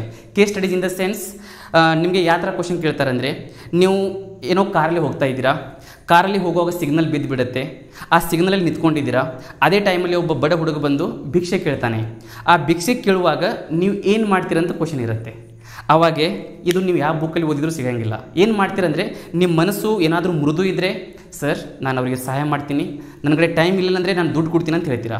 ಕೆಲವೊಬ್ರು ಏನಂತಾರೆ, ಬಿಂದು ಅಂತವ್ರು ಏನಂತಾರೆ, ಇಲ್ಲ ಸರ್ ನಾನು ನನ್ನ ಕಾರಲ್ಲಿ ಕುಂಡಿಸ್ಕೋತೀನಿ, ಮುಂದ್ಗಡೆ ಹೋಗಿ ನಾನು ಒಂದು ಹೋಟೆಲ್ ನೋಡಿ ಊಟ ಮಾಡಿಸ್ತೀನಿ, ಬೇರೆ ಬಟ್ಟೆ ಶಾಪಿಗೆ ಹೋಗಿ ಬಟ್ಟೆ ಕೊಡಿಸ್ತೀನಿ, ಕಳಿಸ್ತೀನಿ ಅಂತ ಅವ್ರು ಅಂತಾರೆ. ಇನ್ನೊಬ್ರು ಹೇಳ್ತಾನೆ, ನಮ್ಮ ವಿನಾಯಕರಣ ಅಂತವ್ರು ಏನಂತಾರೆ, ಇಲ್ಲ ಸರ್ ನಾನೇನು ಮಾಡ್ತೀನಿ, ಈ ಹುಡುಗಗೆ ಯಾಕೆ ಸಮಸ್ಯೆ ಇದೆ ಇದು, ಈಗ ಬಿಂದು ಏನೋ ಟೆಂಪ್ರರಿ ಸೊಲ್ಯೂಷನ್ ಕೊಟ್ಟು ಹೋಗ್ಬಿಟ್ರು, ಬಟ್ ಆ ಸಮಸ್ಯೆ ಬಗೆಹರಿಸಲಿಲ್ಲ. ಈ ವಿನಾಯಕರಣ ಅಂತವ್ರು ಏನು ಮಾಡ್ತಾರೆ, ಒಂದು ಸ್ವಲ್ಪ ಮುಂದ್ಗಡೆ ಹೋಗಿ ಏನು ಮಾಡ್ತಾರೆ, ಅವರು ಈ ಸಮಸ್ಯೆನ ತೆಗೆದಾಕಬೇಕಂತ, ಈ ಸಮಸ್ಯೆ ಯಾಕಿರುತ್ತೆ. So he is the here broad minded. ಇವಂದು ಏನು ಇದು ಇತ್ತು ವ್ಯೂಸ್ ನೋಡಿ, ಈ ಕಡೆ ಬಿಂದುಂದು ಒಂದು ಅವ್ರದ್ದು ಮೈಂಡ್ಸೆಟ್ ಆ ಥರ ಇತ್ತು, ಇವ್ರ ಮೈಂಡ್ಸೆಟ್ಟು ಈ ಸಮಸ್ಯೆನ ತೆಗೆದಾಕಬೇಕಂತ. ಅವಾಗ ಇನ್ನೊಬ್ಬ ಬರ್ತಾನೆ, ನಮ್ಮ ಮದನ್ ಅಂತವರು, ಅವ್ರೇನು ಹೇಳ್ತಾರೆ, ಈ ಸಮಸ್ಯೆ ಆಗಿದೆ, ಈ ಸಮಸ್ಯೆಗೆ ಏನಾದರೂ ಗೌರ್ಮೆಂಟ್ ಸೊಲ್ಯೂಷನ್ ಇದೆಯಾ, ಇದಕ್ಕೆ ಗೋರ್ಮೆಂಟ್ ಏನಾದರೂ ಮಾಡಿದೆಯಾ, ಗೋರ್ಮೆಂಟ್ ಏನಾದರೂ ಮಾಡಿದರೆ ಇವ್ರಿಗೆ ಯಾಕೆ ತಲುಪಿಲ್ಲ ಅಲ್ಲಿವರೆಗೂ ಅಂತವನು ಆ ಸ್ಕೀಮ್ ಬಗ್ಗೆ ಆಲೋಚನೆ ಮಾಡ್ತಾನೆ. And he will be selected in this exam because he is aware about the government schemes, he is aware about the problem and he is having the mind the map to sort out the problem. Just ದುಡ್ಡು ಕೊಟ್ಟರೆ ಆ ಸಮಸ್ಯೆ ಬಗೆಹರಂಗಿಲ್ಲ. ನೀವು temporary solution ಕೊಡಬಹುದು, but it will be ಆ ಸಮಸ್ಯೆ ಉಳಿಯುತ್ತೆ. ಆ ಸಮಸ್ಯೆನ ಕಡಿಮೆ ಮಾಡುವಂಥವ್ರೆ ಅವರಿಗೆ IAS ಆಫೀಸರ್ ಬೇಕಾಗಿರೋದು. ಹಾಗಾಗಿ so these are the case studies. ಇವೆಲ್ಲ ನಾವು ಕ್ಲಾಸ್ ರೂಮಲ್ಲಿ ಮಾಡ್ತೀವಿ. ಸೊ ಯಾವ ಟೈಪ್ ನೀವು ಎಥಿಕ್ಸ್ ಬರೀಬೇಕು, ಯಾವ ಥರ ಎಥಿಕ್ಸ್ನ ಅಪ್ರೋಚ್ ಮಾಡಬೇಕು, those things will discuss in the classroom. So this is about ethics. Then optional paper 1 and optional paper 2. ಇಲ್ಲಿ ಏನಿರುತ್ತಂದರೆ ಟೋಟಲ್ 26 ಆಪ್ಷನ್ಸ್ ಇದ್ದಾವೆ UPSCಯಲ್ಲಿ. Total 26 optionals. ಆ 26 ಆಪ್ಷನಲ್ದಲ್ಲಿ ನೀವು you can take pub ad, you can take geography, you can take sociology, you can take anthropology or you can take any literature. And again literature means in the Indian Constitution we are having in the 8th schedule of Indian Constitution we are having 22 languages. 22 ಭಾಷೆಗಳಿದ್ದಾವೆ ಎಲ್ಲಿ ಇನ್ the 8th schedule. ಆ 22 ಭಾಷೆ ಕೂಡ literature. ಅದರಲ್ಲಿ ಯಾವುದಾದ್ರೂ ಒಂದು ತೊಗೋಬಹುದು. ಅದರಲ್ಲಿ ನಮ್ಮ ಕನ್ನಡ ಕೂಡ ಇದೆ. So Kannada is also one of the literature or it is one of the language in the 8th schedule of Indian constitution. So ಹಾಗಾಗಿ ಕನ್ನಡ ಲಿಟ್ರೇಚರ್ ತೊಗೋಬಹುದು. ಆ್ಯಂಡ್ ಅಕ್ಕ IAS is known for Kannada literature, there is no doubt. And Dr. Sivkumar sir is the number 1 faculty in India right now for Kannada literature optional. And right now you know very well Akka IAS Academy providing 3 optionals. One Kannada literature, second geography, and third one is psychology. And geography ನಾನೇ ಪಾಠ ಮಾಡ್ತಿರೋದು. So I will take you entire world, ಇಡೀ ಜಗತ್ತನ್ನೇ ನಿಮಗೆ ಒಂದು ಕನ್ನಡಿ ಬರೋ ಥರ ಮಾಡಿಕೊಡ್ತೀನಿ if you are interested in the geography. Otherwise if you are interested in Kannada you please take Kannada because it is very highly scoring subject as compared to other optionals. Okay, so that is optional 1 and optional 2. ಯಾವುದಾದ್ರೂ ಒಂದು optional ತೊಗೊಂಡ್ರೆ ಅಲ್ಲಿ 2 paper ಇರ್ತವೆ, optional paper 1 and optional paper 2. So ಇವೆಲ್ಲ ಸೇರಿ 1750 ಮಾರ್ಕ್ಸಿಗೆ ಇರುತ್ತೆ. And interview ಬಂದು ನಿಮಗೆ ಗೊತ್ತು 275 ಮಾರ್ಕ್ಸ್. Okay, 275 marks. ಸೊ ಇನ್ನೊಂದು ಇಂಟರ್ವ್ಯೂದಲ್ಲಿ ಒಂದು ಇಂಪಾರ್ಟೆಂಟ್ ಏನಂದರೆ ಇಲ್ಲಿ ಇಂಟರ್ವ್ಯೂಗೆ ಯಾರು ಹೋಗಿರ್ತಾರೆ 3 ಟೈಪ್ ಪರ್ಸನ್ಸ್ ಇರ್ತಾರೆ, 3 types of persons are the 3 types of candidates. ಒಬ್ಬರು freshers, second repeaters and third in service. ಈಗ ಯಾರು ಇಂಟರ್ವ್ಯೂ ಹೋಗ್ತಾರೆ 3 ಟೈಪ್ ಆಫ್ ಆಸ್ಪಿರೆಂಟ್ಸ್ ಇರ್ತಾರೆ, 3 type of aspirant. For example ಈಗ 2020 ಇಂಟರ್ವ್ಯೂ ಇದೆ ಅಂತ ತಿಳ್ಕೊಳ್ಳಿ. ಈಗ 2020 ಈಗ ಬಿಂದು ನಿಮ್ಮ ಫಸ್ಟ್ ಅಟೆಂಪ್ಟ್ ತಾನೇ ಇದು. ನೀವು 1ನೇ ಅಟೆಂಪ್ಟೇ ನೀವು ಪಾಸ್ ಮಾಡಿದ್ರೆ you are the fresher. Here Bindu is fresher. ಈಗ ನಮ್ಮ ವಿನಾಯಕಣ್ಣ ಅವ್ರು ನೋಡಿ ಲಾಸ್ಟ್ 3 ಇಯರ್ಸ್ದಿಂದ ಪ್ರಿಪ್ರೇಷನ್ ಮಾಡ್ತಾ ಇದ್ದಾರೆ. ಈಗ ಅವ್ರು ಕ್ಲಿಯರ್ ಮಾಡಿದ್ರೆ ಹಿ ಈಸ್ ದ ರಿಪೀಟರ್. ವಿನಾಯಕಣ್ಣ he is the repeater. And ಅವ್ರ ಮದನ್ ಈಗ ಆಲ್ರೆಡಿ IRS ಇದ್ದಾರೆ ಅಂತ ತಿಳ್ಕೊಳ್ಳಿ, ಇಂಡಿಯನ್ ರೆವೆನ್ಯೂ ಸರ್ವಿಸ್. ಈಗ ಸರ್ವಿಸ್ನಲ್ಲಿ ಇದ್ದಾರೆ. ಆದರೆ ಈ ಮನುಷ್ಯ IRS ಸಿಕ್ಕರೂ ಕೂಡ ಅವನಿಗೆ ಸ್ಯಾಟಿಸ್ಫ್ಯಾಕ್ಷನ್ ಇಲ್ಲ. ನಾನು IAS ಆಗಬೇಕಂತ ಇನ್ನೊಮ್ಮೆ ಎಕ್ಸಾಮ್ ಬರೀತಾನೆ. He want to become IAS. ಹಾಗಾಗಿ ಅವನಿಗೆ ಇನ್ ಸರ್ವಿಸ್ ಅಂತ ಕರಿತೀವಿ. ಈಗ 2020 ಅಂದರೆ ಇವನು IRS 2019ರಲ್ಲಿ ಸೆಲೆಕ್ಟ್ ಆಗಿದ್ದಾನೆ ಅಂತ ತಿಳ್ಕೊಳ್ಳಿ. In the exam 2019 he is selected as IRS but he want to become IAS. Then that's why he is again writing the 2020 exam. And in 2020 ಇಂಟರ್ವ್ಯೂಲ್ಲಿ ಇವನು ಬಂದಿದ್ದಾನೆ. ಇವ್ರು ಫಸ್ಟ್ ಟೈಮ್ ಕ್ಲಿಯರ್ ಮಾಡಿದ್ದಾರೆ, ಎಲ್ಲ ಪ್ರಿಲಿಮ್ಸ್ ಕ್ಲಿಯರ್ ಮಾಡಿದ್ದಾರೆ, ಮೇನ್ಸ್ ಕ್ಲಿಯರ್ ಮಾಡಿ ಬಂದಿದ್ದಾರೆ. But it is his 4th attempt and it is Bindu first attempt. ಈಗ ಫಸ್ಟ್ ಅಟೆಂಪ್ಟ್ ಬಂದವರು ಫ್ರೆಷರು ಆ್ಯಂಡ್ 4th ಅಟೆಂಪ್ಟ್ ಅಂದರೆ ರಿಪೀಟೆಡ್ ಎಕ್ಸಾಮ್ ಬರೀತಾ ಇದ್ದಾರೆ. ಆ್ಯಂಡ್ ಇನ್ ಸರ್ವಿಸ್ ಅಂದರೆ ಆಲ್ರೆಡಿ ಸರ್ವಿಸ್ ಆಗಿದ್ದಾರೆ. Okay, so 3 types of person ಬರ್ತಾರೆ ಇಂಟರ್ವ್ಯೂಲ್ಲಿ. ಅದರಲ್ಲಿ ಇವ್ರಿಗೆ ಕೇಳುವಂಥ ಕ್ವಶನೇ ಬೇರೆ ಇರುತ್ತೆ, ಇವ್ರಿಗೆ ಕೇಳುವಂಥ ಕ್ವಶನ್ಸೇ ಬೇರೆ ಇರ್ತವೆ, ಇವ್ರಿಗೆ ಕೇಳುವಂಥ ಕ್ವಶನ್ಸೇ ಬೇರೆ ಇರ್ತವೆ. ಯಾವ ಥರ ಇರ್ತಾವೆ ಅದನ್ನು ಹೇಳ್ತೀನಿ. So he is the fresher. ಈಗ ಸಡನ್ಲಿ ಬಂದಿದ್ದಾನೆ UPSC ಫೀಲ್ಡಿಗೆ, ಏನೂ ಗೊತ್ತಿಲ್ಲ, ಏನು ಮಾಡಬೇಕಂತೆ ಗೊತ್ತಿಲ್ಲ. ಬಟ್ ಏನೋ ಅಕ್ಕ IAS ಅಕಾಡೆಮಿ ಅಂತವರು ಕೋಚಿಂಗ್ ಕೊಟ್ಟಿದ್ದಾರೆ, ಸೆಲೆಕ್ಟ್ ಆಗಿದ್ದಾರೆ ಅಂತ ತಿಳ್ಕೊಳ್ಳಿ. ಸೆಲೆಕ್ಟ್ ಆದಮೇಲೆ ಇಂಟರ್ವ್ಯೂ ಹೋಗಿದ್ದಾರೆ. ಆದರೆ ಇವ್ರಿಗೆ ಕೇಳುವಂಥ ಕ್ವಶನ್ಸ್ ಯಾವಿರ್ತವೆ? ಜಸ್ಟ್ ಬ್ಯಾಕ್ಗ್ರೌಂಡ್ ಕ್ವಶನ್ ಇರ್ತವೆ. Background in the sense it can be the educational background, it can be the family background or it can be his employment background.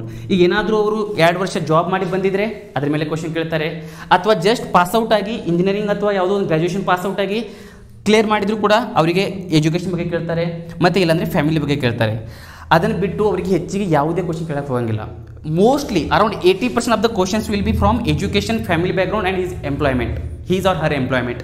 ಈಗ ರಿಪೀಟೇಟರ್ಸ್ ಇವ್ರು ರಿಪೀಟೇಟರ್ಸ್ ಇದಾರಲ್ಲ, ಇವ್ರಿಗೆ ಯಾವ ಟೈಪ್ ಆಫ್ ಕ್ವಶನ್ ಕೇಳ್ತಾರೆ ಅಂದರೆ analytical questions. Analytical ಅಂದರೆ ಈಗ ಆಲ್ರೆಡಿ 2-3 ವರ್ಷ ಆಯಿತು ಅವರು ಪ್ರಿಪ್ರೇಷನ್ ಮಾಡ್ತಾ ಇದ್ದಾರೆ. ಹಾಗಾಗಿ ಅವರಿಗೆ ತುಂಬ ಚೆನ್ನಾಗಿ ಗೊತ್ತಿರುತ್ತಂತ UPSC ಬಗ್ಗೆ.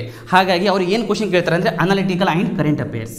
Current affairs. ಫಾರ್ ಎಕ್ಸಾಂಪಲ್, ಈ ಸಲ ಏನಾದರೂ ಇವರು ಇಂಟರ್ವ್ಯೂ ಹೋದರೆ ವಿನಾಯಕಣ್ಣವರು, ಸೊ ಅವ್ರಿಗೆ ಕ್ವಶನ್ ಏನು ಕ್ವಶನ್ ಕೇಳ್ಬೋದು ಅಂದರೆ, ಅಯೋಧ್ಯೆಯಲ್ಲಿ BJP ಗೌರ್ಮೆಂಟ್ ಏನು ಮಾಡಿದ್ರು, ಭೂಮಿ ಪೂಜೆನ ಮುಗಿಸ್ಬಿಟ್ರು, ಅದು ಎಷ್ಟು ಒಳ್ಳೆಯದಂತ ಕ್ವಶನ್ ಕೇಳ್ಬೋದು. That is current affairs question. ಅಂದರೆ ನಿಮ್ಮ ಜಜ್ಮೆಂಟ್, ನಿಮ್ಮ ಒಪಿನಿಯನ್ ಕೇಳ್ತಾರೆ. ಅಂದರೆ ನೀವು BJP ಪರವಾಗಿ ಮಾತಾಡ್ತಿರೋ, ಏನು ಕಾಂಗ್ರೆಸ್ ಪರವಾಗಿ ಮಾತಾಡ್ತಿರೋ, ಏನು ನ್ಯೂಟ್ರಲ್ ತಗೋತಿರೋ, ಅದನ್ನು ನಿಮ್ಗೆ ಚೆಕ್ ಮಾಡಬೇಕಾಗಿದೆ. ಅಥವಾ ಆರ್ಟಿಕಲ್ 370 ಅಬೋಲಿಷ್ ಮಾಡಿ 1 ವರ್ಷ ಆಯಿತು, ಅದು ಒಳ್ಳೆಯದು ಅಥವಾ ಕೆಟ್ಟದ್ದು, ಒಳ್ಳೇದಿದ್ರೆ ಯಾವ ಥರ ಒಳ್ಳೆಯದು, ಕೆಟ್ಟದಂದರೆ ಯಾವ ಥರ ಕೆಟ್ಟದ್ದು, ಅಂದರೆ ನಿಮ್ಮ ಒಪಿನಿಯನ್ ಕೇಳ್ತಾರೆ ಅಲ್ಲಿ. ಸೊ ನಿಮ್ಮ ಅನಾಲಿಸಿಸ್ ಕೇಳ್ತಾರೆ. That is very very important. So ಅಂಥವ್ರಿಗೆ ಆ ಥರ ಕ್ವಶನ್ ಕೇಳ್ತಾರೆ. ಥರ್ಡ್, ಇನ್ ಸರ್ವಿಸ್ ಇದ್ದವರಿಗೆ.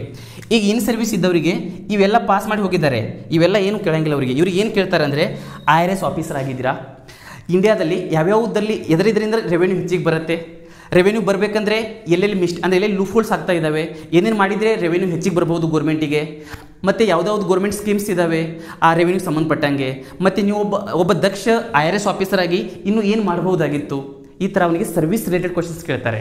ಅವನಿಗೆ ಕರೆಂಟ್ ಅಫೇರ್ಸ್ ಕ್ವಶನ್ ಇರೋಂಗಿಲ್ಲ, ಅವನಿಗೆ ಬ್ಯಾಕ್ಗ್ರೌಂಡ್ ಕ್ವಶನ್ ಇರೋಂಗಿಲ್ಲ.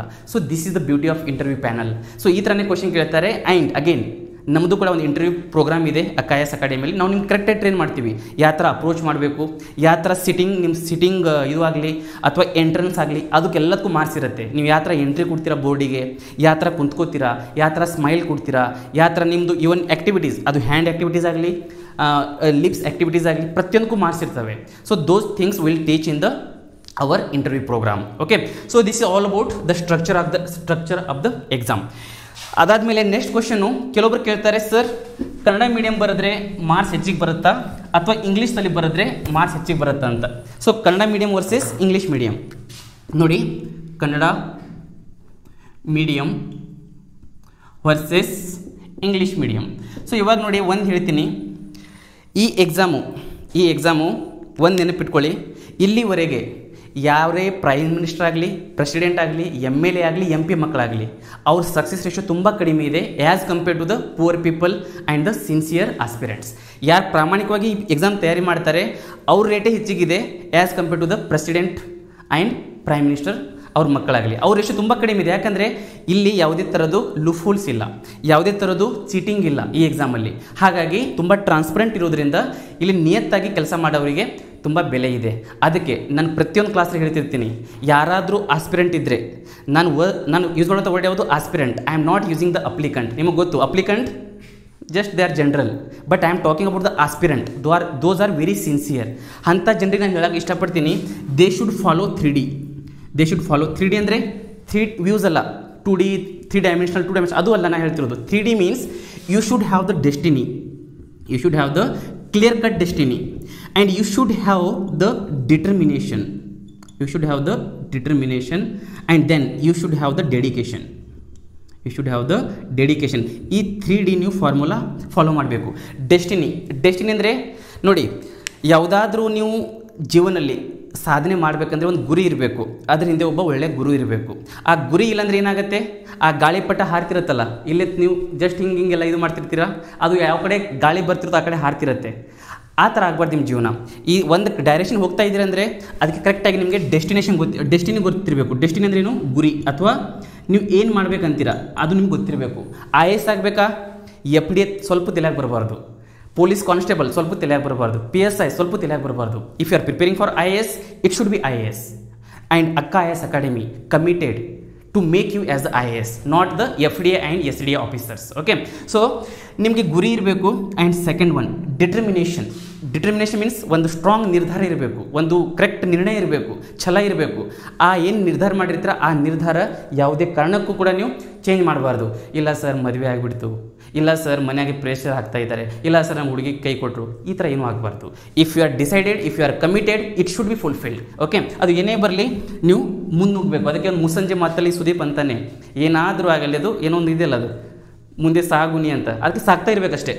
ಸೊ ಡಿಟರ್ಮಿನೇಷನ್ ಅಂದರೆ ಒಂದು ದೃಢವಾದಂಥ ನಿರ್ಣಯ ತೊಗೊಂಡಿರಬೇಕು, ನಿರ್ಧಾರ ತೊಗೊಂಡಿರಬೇಕು.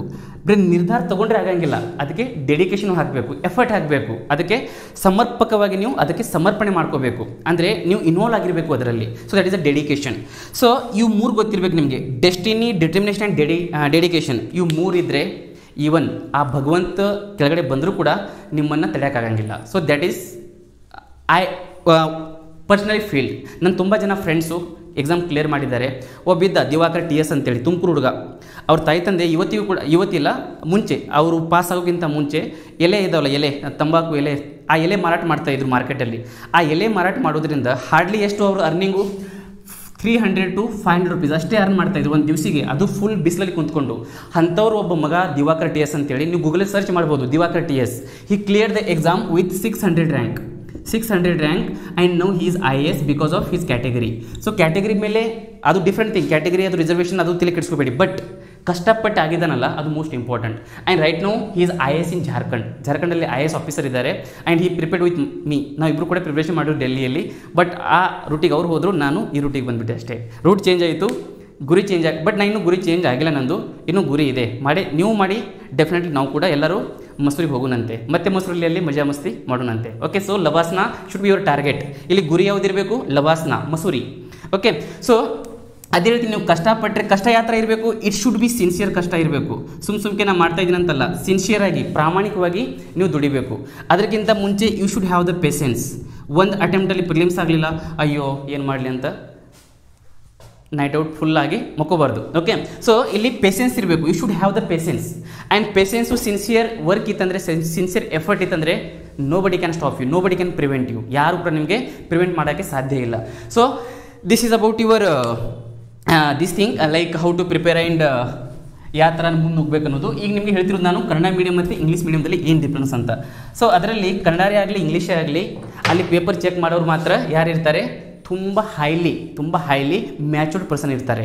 Matured person in the sense ತುಂಬ ಸೆಂಟ್ರಲ್ ಗೌರ್ಮೆಂಟ್ ಯಾವುದಾದ್ರೂ ಒಂದು ಸೆಂಟ್ರಲ್ ಯೂನಿವರ್ಸಿಟಿ ಇರ್ತಾವೆ ನೋಡಿ, ಸೆಂಟ್ರಲ್ ಯೂನಿವರ್ಸಿಟಿ, ಆ ಪ್ರೊಫೆಸರ್ ಬಂದು ಪೇಪರ್ ಚೆಕ್ ಮಾಡ್ತಾರೆ. ಮತ್ತು ಅವರಿಗೆ UPSC ದವರು ಒಂದು ಕೀ ಆನ್ಸರ್ಸ್ ಕೊಟ್ಟಿರ್ತಾರೆ. ಆ ಕೀ ಆನ್ಸರ್ಸ್ದಲ್ಲಿ ಏನು ಪಾಯಿಂಟ್ಸ್ ಇದ್ದಾವೆ, ಆ ಪಾಯಿಂಟ್ಸ್ ಇದ್ದರೆ ಎಷ್ಟು ಮಾರ್ಕ್ಸ್ ಕೊಡಬೇಕು ಅದನ್ನು ಕೊಟ್ಟಿರ್ತಾರೆ ಅವರಿಗೆ.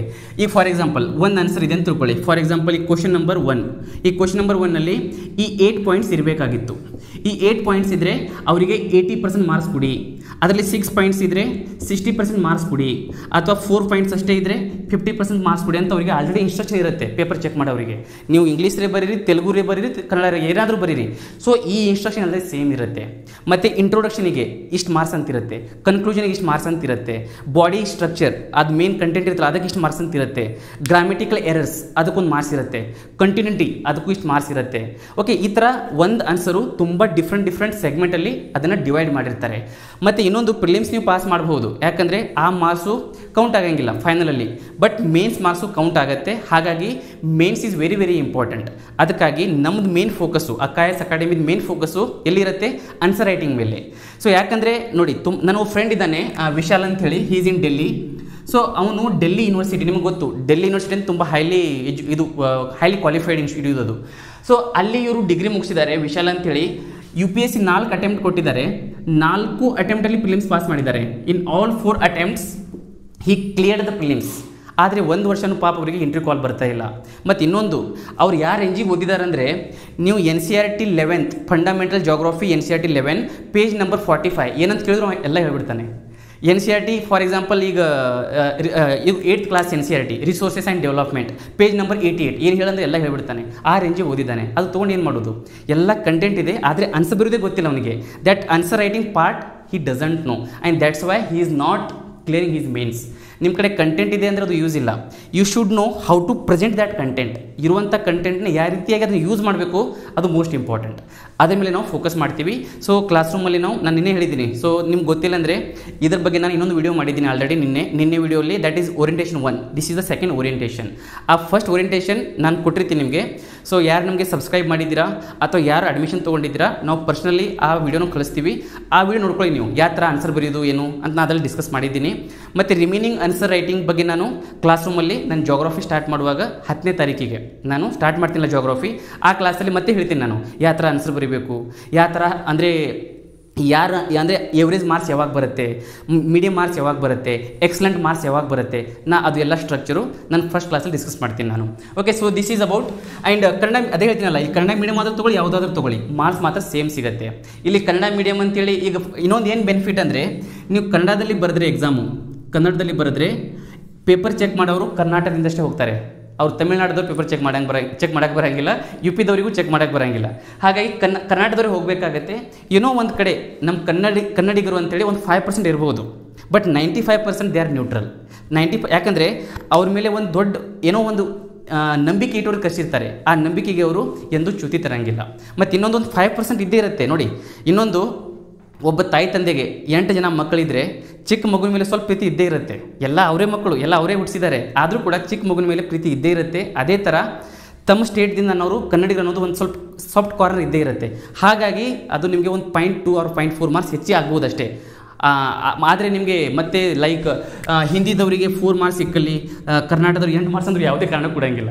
ಸೊ ನಿಮಗೇನೋ 4.2 ಕೊಡ್ಬೋದು ಅಥವಾ 4.1 ಆ ಥರ 0.1ನಲ್ಲಿ ಒಂದು ಸ್ವಲ್ಪ ಹೆಚ್ಚು ಕಡಿಮೆ ಆಗ್ಬೋದು, ಬಟ್ ಓವರಾಲ್ ಸೇಮ್ ಇರುತ್ತೆ. ಸೊ ಈಗ ಎಷ್ಟೋ ಜನ ನೋಡಿ ಇಂಗ್ಲೀಷ್ದಲ್ಲಿ ಬರೆದಿದ್ದಾರೆ ಎಕ್ಸಾಮು, ಫಸ್ಟ್ 3 ಅಟೆಂಪ್ಟ್ಸು ಅವರು ಕ್ಲಿಯರ್ ಮಾಡಿಲ್ಲ, ನೆಕ್ಸ್ಟ್ ಅಟೆಂಪ್ಟು ಕನ್ನಡದಲ್ಲಿ ಬರೆದು ಎಕ್ಸಾಮ್ ಕ್ಲಿಯರ್ ಮಾಡಿದ್ದಾರೆ. ಎಷ್ಟೋ ಜನ ಕನ್ನಡದಲ್ಲಿ ಫಸ್ಟ್ ಒಂದು 2-3 ಸಲ ಬರೆದಿದ್ದಾರೆ, ಆಗದೇ ಇದ್ದ ಕಾರಣದಲ್ಲಿ ಇಂಗ್ಲೀಷ್ನಲ್ಲಿ ಬರೆದು ಪಾಸ್ ಆಗಿದ್ದಾರೆ. ಹಾಗಾಗಿ ಯಾವುದೂ ಇಲ್ಲಿ ಇಂಗ್ಲೀಷು ಅಷ್ಟೇ, ಕನ್ನಡನೂ ಅಷ್ಟೇ, ತಾಯಿನೂ ಅಷ್ಟೇ, ತಂದೆನೂ ಅಷ್ಟೇ. ತಂದೆ ಸ್ವಲ್ಪ ಹಾರ್ಡ್ ಇರ್ತಾನೆ, ತಾಯಿ ಸ್ವಲ್ಪ ಸಾಫ್ಟ್ ಇರ್ತಾಳೆ ಅಷ್ಟೇ, ಆದರೆ ಎಲ್ಲರೂ ಸೇಮ್ ಇರ್ತಾರೆ ಅಷ್ಟೇ. Okay, so Kannada versus English. Then rural versus urban. Urban ಅಂದರೆ ಸಿಟಿಯಲ್ಲಿ ಇರೋರಿಗೆ ಏನಂದರೆ ಒಂದು ಸ್ವಲ್ಪ ಇಂಟರ್ನೆಟ್ ಸ್ಪೀಡ್ ಹೆಚ್ಚಿಗಿರ್ಬೋದು ಅಷ್ಟೇ, ಅಥವಾ ಮೆಟೀರಿಯಲ್ ಸ್ವಲ್ಪ ಈಸಿಯಾಗಿ ಸಿಗುತ್ತೆ ಅಷ್ಟೇ. ಅದೇ ರೂರಲ್ ಅಂದರೆ ನೀವು ಮೆಟೀರಿಯಲ್ ತರಿಸ್ಕೋಬೋದು, ಒಂದು ಸ್ವಲ್ಪ ಟೈಮ್ ತೊಗೊಳುತ್ತೆ, ಬಟ್ ಮೆಟೀರಿಯಲ್ ಸಿಕ್ಕೇ ಸಿಗುತ್ತೆ. ಇಂಟರ್ನೆಟು ಮನೆಗೋಡೆ ಹತ್ಬಿಟ್ರೆ ಇಂಟರ್ನೆಟ್ ಸಿಗುತ್ತೆ. ಅಂದರೆ ನೋಡಿ, ಎಕ್ಸ್ಕ್ಯೂಸಸ್ ತುಂಬ ಇರ್ತವೆ, ಎಕ್ಸ್ಕ್ಯೂಸಸ್ ಹೇಳಬಾರ್ದು. You should show the result, because this society will believe only the result, not your excuses. ನೀವು ಕೊಡುವಂಥ ಎಕ್ಸ್ಕ್ಯೂಸಸ್ ಏನಿರ್ತಾವಲ್ಲ, ಕಾರಣಗಳು, ಅದು ಯಾರೂ ನಂಬಂಗಿಲ್ಲ. ನೀವು ಏನಾದರೂ ಸಕ್ಸಸ್ ಆದರೆ ಈ ಸಮಾಜ ನಂಬುತ್ತೆ, ಈ ಸಮಾಜ ನಿಮ್ಮನ್ನು ಗೌರವಿಸುತ್ತೆ. ಅದೇ ನೀವು ಹಂಗಾಯಿತು ಹಿಂಗಾಯ್ತು ಅಂದರೆ ಯಾರೂ ಕೂಡ ನಂಬಕ್ಕೆ ಸಾಧ್ಯನೇ ಇಲ್ಲ. ಆ ಸಮಾಜ ಬಿಡಿ, ಸ್ವಂತ ನಮಗೆ ಜನ್ಮ ಕೊಟ್ಟ ತಾಯಿ ತಂದೆ ನಂಬಂಗಿಲ್ಲ. ಒಂದು 2-3 ವರ್ಷ ಆದಮೇಲೆ ಏನು ಮಾಡ್ತಾ ಇದ್ದಾನೋ ಏನೋ, IAS ಮಾಡ್ತಾನೆ ಅಂತ ಹೇಳ್ತಾನೆ, ಡೆಲ್ಲಿಗೆ ಹೋಗಿದ್ದಾನೆ, ಏನು ಮಾಡ್ತಾನೋ ಅಂದರೆ ಒಂಥರ ತಾಯಿ ತಂದೆನೇ ಮಾತಾಡ್ತಾರೆ.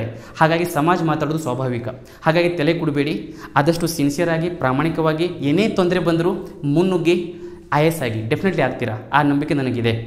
ಸೊ ಇಷ್ಟು ಹೇಳುತ್ತಾ ಸೊ ಇಲ್ಲಿಗೆ ಸಾಕು. ಸೊ ಮತ್ತೇನೇ ಡೌಟ್ ಇದ್ದರೆ ನಾನು ನನ್ನ ಕ್ಲಾಸಲ್ಲಿ ಮಾಡ್ತೀನಿ. ಅಕ್ಕ IAS ಅಕಾಡೆಮಿ ನಿನ್ನೆ ಕ್ಲಾಸಲ್ಲಿ ಆಲ್ರೆಡಿ ಹೇಳಿದ್ದೀನಿ ನಾನು. ನಮ್ಮ ಕ್ಲಾಸಲ್ಲಿ ನಮ್ಮದು ಕಾಮರ್ಷಿಯಲ್ ಕ್ಲಾಸ್ ಅಲ್ಲ. ಕಾಮರ್ಷಿಯಲ್ ಇನ್ ದ ಸೆನ್ಸ್, ನೋಡಿ ಇಂಡಿಯಾದಲ್ಲಿ ಏನು ಪ್ರಾಬ್ಲಮ್ ಅಂದರೆ ಫ್ರೀಯಾಗಿ ಕೊಟ್ಟರೆ ಅದಕ್ಕೆ ಬೆಲೆನೇ ಇರೋಂಗಿಲ್ಲ. ಸೊ ಹಾಗಾಗಿ ಮಿನಿಮಮ್ ಚಾರ್ಜ್ ಕೊಟ್ಟೇವಂದರೆ ಅದಕ್ಕೊಂದು ಸ್ವಲ್ಪ ಬೆಲೆ ಇರುತ್ತಂತೆ, ನಾವು ಮಿನಿಮಮ್ ಚಾರ್ಜ್ ಮಾಡ್ತಾಯಿದ್ದೀವಿ ಅಷ್ಟೇ. ಆದರೆ ಯಾವುದೇ ಕಾರಣಕ್ಕಾಗಿ ಡೆಲ್ಲಿಗೆ 2 ಲಕ್ಷ ರೂಪೀಸ್ ನೀವು ಅಲ್ಲಿ 2 ಲ್ಯಾಕ್ ಪೇ ಮಾಡಿ ಡೆಲ್ಲಿಗೆ ಹೋಗ್ತೀರಾ, ಅಲ್ಲಿ ಅಂಥ ಪ್ರದೂಷಿತವಾದಂಥ ಹವೆಯಲ್ಲಿ ವಾತಾವರಣದಲ್ಲಿ ಬದುಕ್ತೀರಾ. ಅದಕ್ಕಿಂತ ಹೆಚ್ಚಿಗೆ Bengaluru is the best place for preparing the IAS. ಬೆಂಗಳೂರಿಗೆ ಬನ್ನಿ, ಅಕ್ಕ IAS ಅಕಾಡೆಮಿ ಜಾಯ್ನ್ ಆದರೆ ಮಿನಿಮಮ್ ಫೀಸಲ್ಲಿ ಹೈಲಿ ಕ್ವಾಲಿಫೈಡ್ ಟೀಚರ್ಸ್ ಬರ್ತಾರೆ. ಡೆಲ್ಲಿಯಿಂದ ಎಲ್ಲ ಫ್ಯಾಕಲ್ಟಿ ಬಂದು ನಿಮಗೆ ಪಾಠ ಮಾಡ್ತಾರೆ. ತುಂಬ ಜನ more than 20 ಇಯರ್ಸ್ ಅನುಭವ ಉಳ್ಳವರು ಅಂತ ಟೀಚರ್ಸ್ ಇದ್ದಾರೆ. ಆಲ್ರೆಡಿ KS ಎಕ್ಸಾಮ್ ಕ್ಲಿಯರ್ ಮಾಡಿ, ಸರ್ವಿಸ್ ಮಾಡಿ, ರಿಟೈರ್ಮೆಂಟ್ ಆಗಿ ನಿಮಗೆ ಪಾಠ ಮಾಡ್ತಾ ಇದ್ದಾರೆ. ಹಾಗಾಗಿ ನಿಮಗೆ ಒಂದು ಒಳ್ಳೆಯ ಗೈಡೆನ್ಸೇ ಸಿಗುತ್ತೆ ಇಲ್ಲಿ ಅಂತ ನಾನು ಹೇಳುತ್ತಾ ಎಲ್ಲರಿಗೂ ಧನ್ಯವಾದಗಳು. Thank you so much.